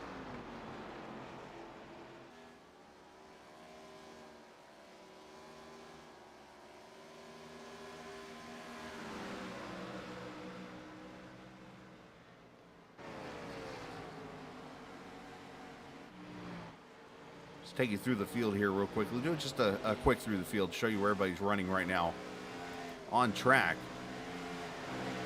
As you see, there's Whitley and Henry, and Silver's right here, your top 3 in turn 1 and 2. As the sun starts to set over there in that area. Zach Rogers there in the 4th position, started in 12th, so great run for him. And then Christopher Heller, who started outside pole, running here in the 5th position as Chris just continues to salvage the rough start to this season with good finishes, as it looks like his chances at winning back-to-back All-American Cup title is going to be slim and none. But he's going to continue to fight until the quote-unquote fat lady sings, as they say. Jordan O in 6th position, the newlywed, back in racing here tonight, doing a good job, keeping the car clean. Shout out to his wife if she is watching. And then Casey Carrington there in the 7th position. Casey not 100%, been fighting a little bit of a back issue. Poor guy made some frosted flakes and put them on the table at his couch or whatever. He had a little folding table and apparently sprained his back or did something. So his back is, I mean, this is wide open, boys. I had to do it. Not feeling so great after that. Stephen Miles, 8th position for him in that one car. The old Donnie Allison number 1. Miles spun the tires earlier, but just, man, continues to keep fighting. Top 5 in points, running 8th right now in this race. This might be one of his first times ever running this track. Matthew Weeks in the 9th position right now, 10.7 seconds back. Matthew gonna wish he had another chance at this race, as it looks like he's gonna lose some points here tonight, as the leader's mostly running up front right now, but he's 10.7 back, and then Sean Cassidy there behind him in the 10th position as he battles with Nick Leo for 11th. Kyle Ethier just a couple car lengths back there in 12th. As Casey Carrington on pit road. So what did I say about fuel and tires earlier? Oh, was I wrong? I was just going off the notes. 2 tires for the 9, and there he goes. So interesting.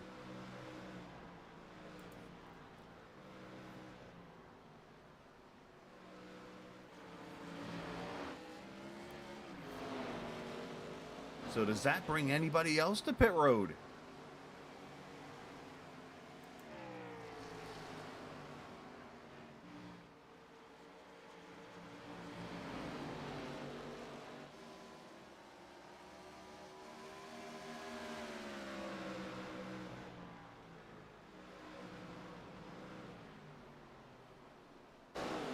See anybody else on pit road?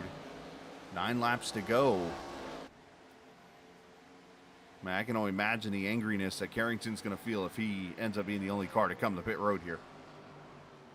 I mean, he was already mad the last couple of weeks at the little things that were happening to his races. from pit stops to restarts and everything of that nature.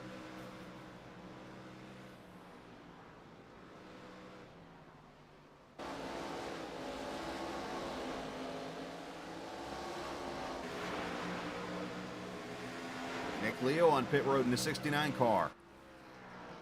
This is with 8 laps to go.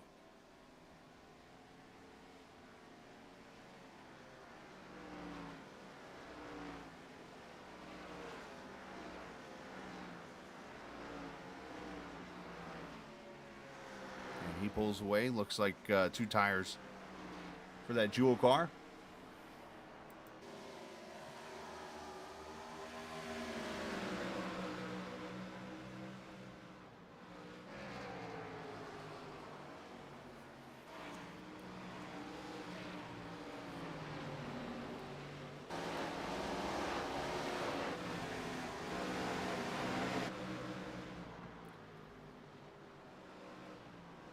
There's Heller looking inside on Rogers. So, yeah, I'm not so sure here what's actually going to happen. I mean, I was thinking if Whitley and them were going to come to pit road, they would have came to pit road earlier in this run. Not now.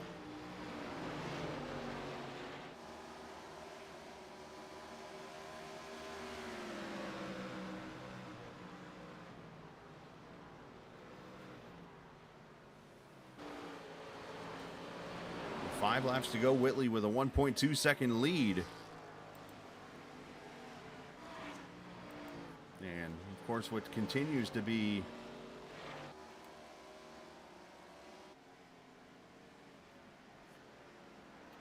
one of the more dominant seasons in this series history, with Mark Whitley's been able to do with this field.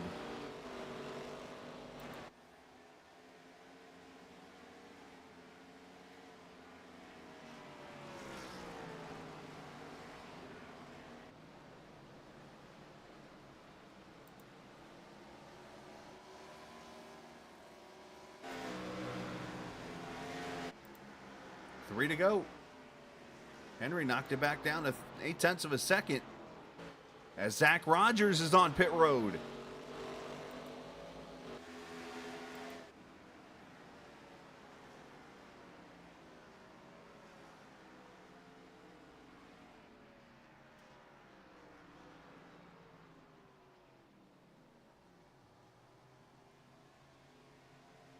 These are all guys that pitted at lap 94.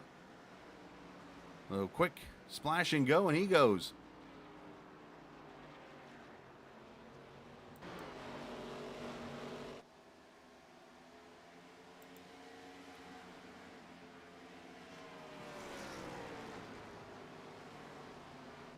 As Whitley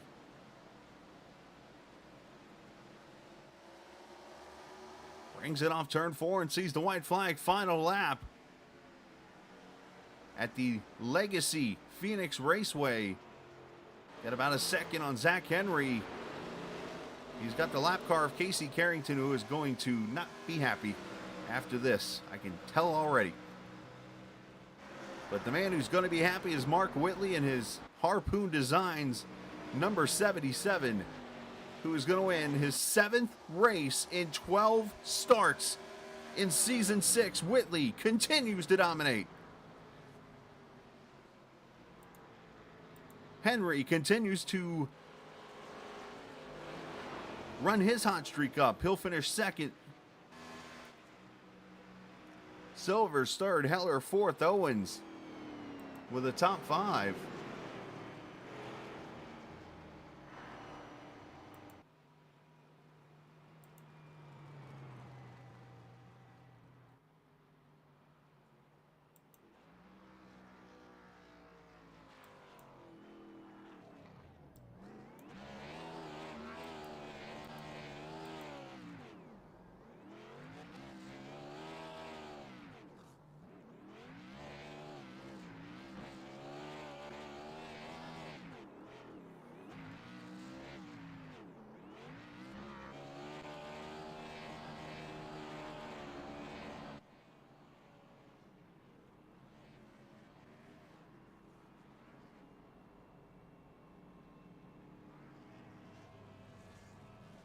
Craig Martin over there.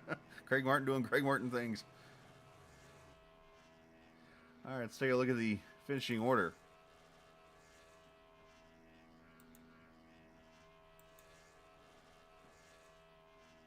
As Whitley wins it by 1.2 seconds over Zach Henry, James Silvers, Christopher Heller, and Jordan Owens end up your top 5. Stephen Miles ends up in the 6th position, along with Matthew Weeks, who good bounce back there. I'm sure he's not going to be too thrilled with it, but at least a good bounce back. 7th going to Matthew Weeks, as mentioned. 8th to Sean Cassidy. 9th, Jackson Van Pelt, who was involved in a couple of yellows. And Kyle Ethier ends up 10th. Dylan Rosenberg 11th. And there's Casey Carrington, first car lap down in 12th. Zach Rogers 13th. Josh Dillon 14th. Craig Martin ends up in 15th with Nick Leo, Nick Terrell, Terry Freer finishing in the 18th position. And the rest of the 26 or 25 cars that took the green flag in this race ends up Leslie Law, Jeff Percheski, Colby Sutphin, Kyle Hall, Mike Hamlin, Alex Harrington, and Carson George ends up 25th. Matt Schlosser and Thomas Stanley are looking for the new Phoenix or something. Best I can come up with off the top of my head.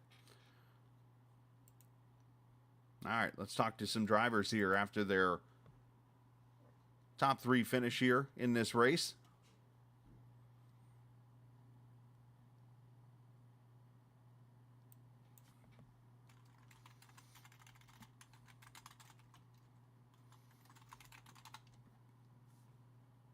And let's start with the guy who does his usual part-time appearance, the Waynesville North Kakalaki driver. Oh, hi-ho, James Silvers. Long John, or James. Congrats on the 3rd place finish here tonight, running the Kevin Harvick throwback there from 03. Obviously, an interesting race here tonight, some good battling. Everybody was fighting the same setup, but you were able to maintain the fuel and get it up to a top 3 finish. Yeah, had a pretty up and down race, but more up than down. So, I mean, I did fall back a little bit, but ended up getting my positions back and kind of killed my tires on that second run. But I finally brought it back up to where I could actually save. And right there towards the end, I thought I was doing pretty good compared to Whitley and Henry, but ended up saving enough gas, but just didn't have enough tires. So. Which is an unfortunate thing, but how tough was it to pass? Because I know as you got on the bottom lane there, I watched it a lot. The cars on the top side were able to carry the momentum off, and it just looks like it made it that much tougher. Yeah, well, with these cars, you know, having the higher horsepower now and the less downforce, I mean, the car was on edge all night. I mean, going into each turn, it would, you know, break a little bit loose, and then coming off the corner, it'd break a little bit loose. So passing was pretty hard tonight, but if you could get a good run, though, I figured out if you could get somebody pinned on the bottom and you could just keep them pinned in 3 and 4, you could actually make the top work, but only on the fresh tires after a couple laps that wouldn't work. Well, great job tonight, and send some shouts whoever you like to. I'd like to shout out you for putting on the broadcast. I'd like to shout out Casey for letting me come back and run. This is kind of where I got my start a long time ago doing league racing and helped build my team up, and can't thank this league enough for what they've done for everybody in this league. And I'd like to shout out everybody in Waynesville, and like to shout out my girlfriend Shelby, and I love you, baby. Well, great job tonight, James, in this race, and hopefully we'll see you again in the next week or so before the end of the season. Yeah, I'll be back next week for Richmond. Richmond, awesome, good to see. Well, that's I guess sort of a home track for you, but yeah, somewhat in the region, we'll call it. So good job tonight, bud. All right, thank you, buddy. You Have too. a good night. Yes, sir. James Silver's finishing in the 3rd position tonight. Zach Henry finishing in the 2nd position. Zach, if it wasn't for the 77 car, you might be starting to run away with a championship here, as you've been easily one of the hotter drivers on the circuit here, as you get another top 5 finish and run 2nd here tonight, and just running out of time trying to catch that 77 car. Hey, I was just running out of fuel. That's what it was. That'll do it, That too. entire last run, I was, 3/4 throttle, lifting early and all that stuff, and I ran out across the line. So, he just did a better job saving fuel than I did, and I mean, I don't know. He's just beating us in every way possible this season, ain't he? Yeah, pretty much. I mean, I'm looking at it right now. You guys pitted at the same lap, so I'll have to find out from him what he was doing different, if I could try to get that out of him. But obviously, you showed that you could run with him throughout the evening. Outside of fuel, was there any like major difference you saw between the two of you? No, I know he was running a little bit of a different line, and I felt like in the probably like middle 25 laps of a run, I was pretty competitive, and then really kind of even out in those last 10 to 15 laps. The couple of times we got that deep into a run, um, but I don't know. I mean, it just seemed like him, myself, and Chris were all pretty even. Zach Rogers seemed like he was pretty good on the long run too. I think he would just slip up a little bit, lose a little bit of ground, and then just kind of match us the rest of the way. But um, I mean, Phoenix is a hard place to pass, and just trying to save tires a little bit at the start of those runs, kind of give up a little bit of time, and um, it's just not. It's not enough to be able to overcome someone like Mark, who's just really good, and you can't bank on somebody like Mark making a mistake anywhere either to give you an easy pass. No, I agree 100%. So, but you did the best you could. That's all you can do. And obviously, you're going to still hold a pretty tight deficit to Mark. He's going to gain a little bit more as he just kind of edges out there a little bit. And still a chance with 2 races to go. As Phoenix is next, or Richmond next week, I should say. Send some shout outs whoever you like to. I gotta start out shouting out my wife Taylor. She's awesome. Um, does a little extra kind of stay at home mom type of duties to let me race a couple times a week, and appreciate her more than anything for that. 2511 teammates, Chris. It's always fun racing with that guy. Usually we're always pretty close in pace, and we're always racing side by side, and every now and then I know you saw him give me a spot a couple times tonight, but normally we race each other about as hard as we race anybody, just because it makes it fun. And then Brandon, even though he can't be here, he's still very involved in what we're doing, and keeping in contact with us, and all that fun stuff. You for doing these broadcasts, do a great job. As always, I look forward to watching this one. I felt like despite a little bit of a wreck fest that it was, I think the cars are enough of a handful to where it felt like, from my perspective, it was probably a pretty cool race to watch. And then Casey for doing a great job doing what he does running this league, being fast every week. Had some unfortunate luck, but that happens from time to time to everybody. Yeah. Well, great job tonight, man. Looks like you're tied, actually, for second in points now going into Richmond next week with Casey. 38 points back. So that's a big uphill climb. But still the chance, looks like, between you and Casey to get second in points. That's one bad race for Mark there. The only thing that might go in my favor in that regard is he's either winning races or he's wrecking and finishing in the back. So, I mean, if he can, and not necessarily hoping he wrecks, but if he can get caught up in something, especially early on in the race before other people start getting, start DNFing and stuff. That's something that could definitely work out in my favor, as long as I can continue to be consistent like I have been. But we'll see. I mean, if anything, Mark's definitely dominated this season, and it'd be a bit unfortunate to not see him win the championship with how dominant he has been. Well, great job tonight, and second place finish here this evening. So congratulations on that. I appreciate it. You have a good night. You do the same, bud. See you next week. As that is, of course, Zach Henry finishing in the second position here at Phoenix. 2 races left, 38-point deficit. As he said, it's not quite over yet. He's still, until it's over with, he'll claim it at that point and give the title to Mark, but he's going to do everything he can to keep it from happening when it's all said and done. So otherwise, to the winner again, 7 wins in 12 races, which is over 50% now. So congratulations to you, Mark, on the win here this evening at a track that looks like was pretty tricky for a lot of guys. Yeah, it feels pretty good.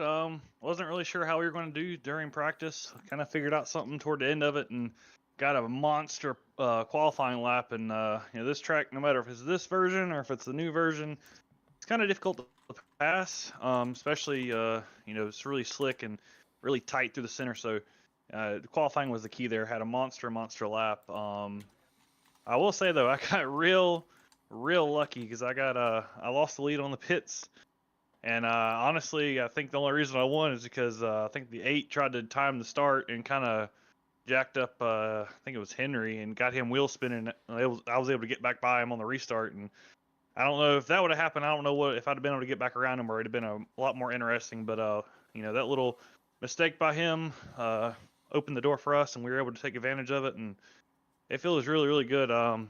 Casey had another kind of off night for him, so championship's looking. I like the outlook we got right now. I'm not gonna be too happy with it yet, but I'm liking where we're going. Obviously, you talked about that pit stop that happened. Yeah, obviously Zach made the bigger mistake there on the track, but for your situation, I went back and looked at a replay, and it doesn't even look like it was necessarily a mistake on your end, as much as it was simply the car just spun too much coming off. Yeah, I think it was a combination of spun the tires a little bit too much, but I think that was mainly just because I saw they were closer on the exit than they were the last couple times, and honestly, I think I just went a little bit too deep in the box, and sometimes that makes the pit crew kind of have to shuffle their feet a little bit. And I'm not sure if it really matters, but we had the windshield checked, and usually you try to uncheck that. I don't know if it's worth any actual time or not, but I felt like there was just a couple little tiny things that cost us there on the exit. But like I said, thankfully we got really bailed out by that because instead of having to battle real hard to get back to the lead, it kind of was gifted to us on that restart because Heller was trying to time it to get up under us, I think, trying to get a good restart, and he just misjudged it and kind of, can't really go when you got your rear tires off the ground. Right. So, really helped us out. This win, man, this win probably means the most to me the whole season. Granddad's been in the hospital all week, and I'm hoping somebody can either show him this or he can see when he gets out and it would lift his spirits because it was kind of touch and go there for a little bit, but I'm really glad here he seems to be getting better. So this win's for him. Hope he gets better, and just hoping to keep the momentum rolling. But man, I really wanted this one bad. Well, it definitely worked out for you, man. You got the win you wanted, and I'm sure he's going to be proud of you, and hopefully nothing but the best there with his situation and stuff. So, great job tonight, and send some shout-outs, as you mentioned. Oh yeah, big shout out Brantley Harpoon Design. Putting together awesome paint schemes every day seems like. He does awesome job up on the spotter stand. Got a big shout out to him on there, talking me through, keeping me up to date, especially making sure I was saving enough gas. I was really lifting real early going into 3 and just kind of letting it roll through the center and waiting until exit to get back on it and being real gentle with that gas. But he was keeping me informed on what I needed to do, and I really appreciate him. Every night spotting for me and being a little bit of a crew chief there and a coach. Big shout out to all the Zach.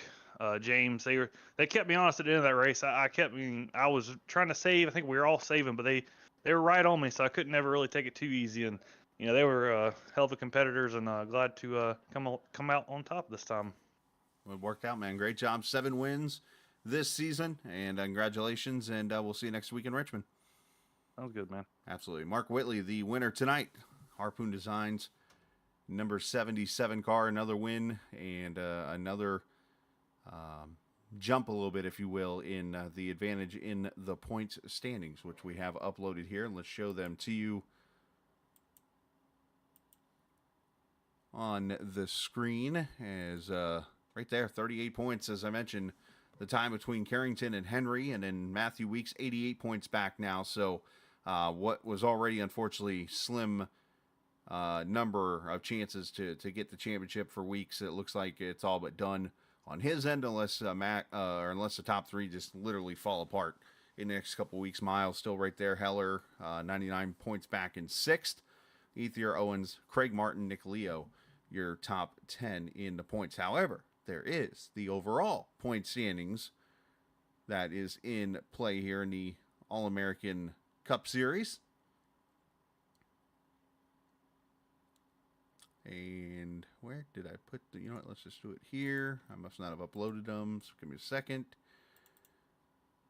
As Christopher Heller leads by 6, it looks like, over Matthew Weeks. Casey Carrington 23 behind. Stephen Miles and Mark Whitley 76 points back. So Mark could technically get this if he keeps winning. He's got a lot of work to do to get to Heller, but that's the overall standings after 26 races on the schedule. So just 2 more left now, with Richmond next week and in Homestead to finish it all out. So great job by the guys, and appreciate Casey Carrington for allowing me to broadcast the race. Appreciate the fans, as always, of both the league and the channel. And yeah, otherwise, let's go enjoy the first weekend of November. Oh, by the way, set your clocks back an hour on Sunday in case you forgot. So we all get an extra hour of sleep, which is something I probably could use. All right, let's head out. And always remember, this isn't just a game. It's iRacing. See ya!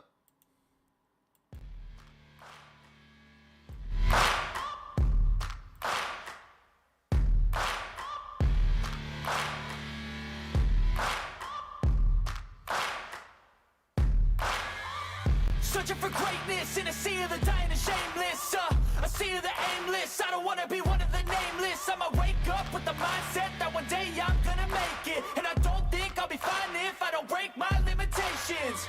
Don't try to stop me, I exist to write my own story. I'll make a decision if I want some peace or if I want the glory. Yeah, don't want a life that is complacent or possibly boring. I just want a life that is worth every day exploring. My whole life I just wanted someone who would notice me. My whole life I just wanted to be somebody to be. Yeah, I just wanna be great. Yeah, I just wanna be great. Yeah, I just wanna be great. Yeah, yeah, I just wanna be great. Yeah, I just wanna be great.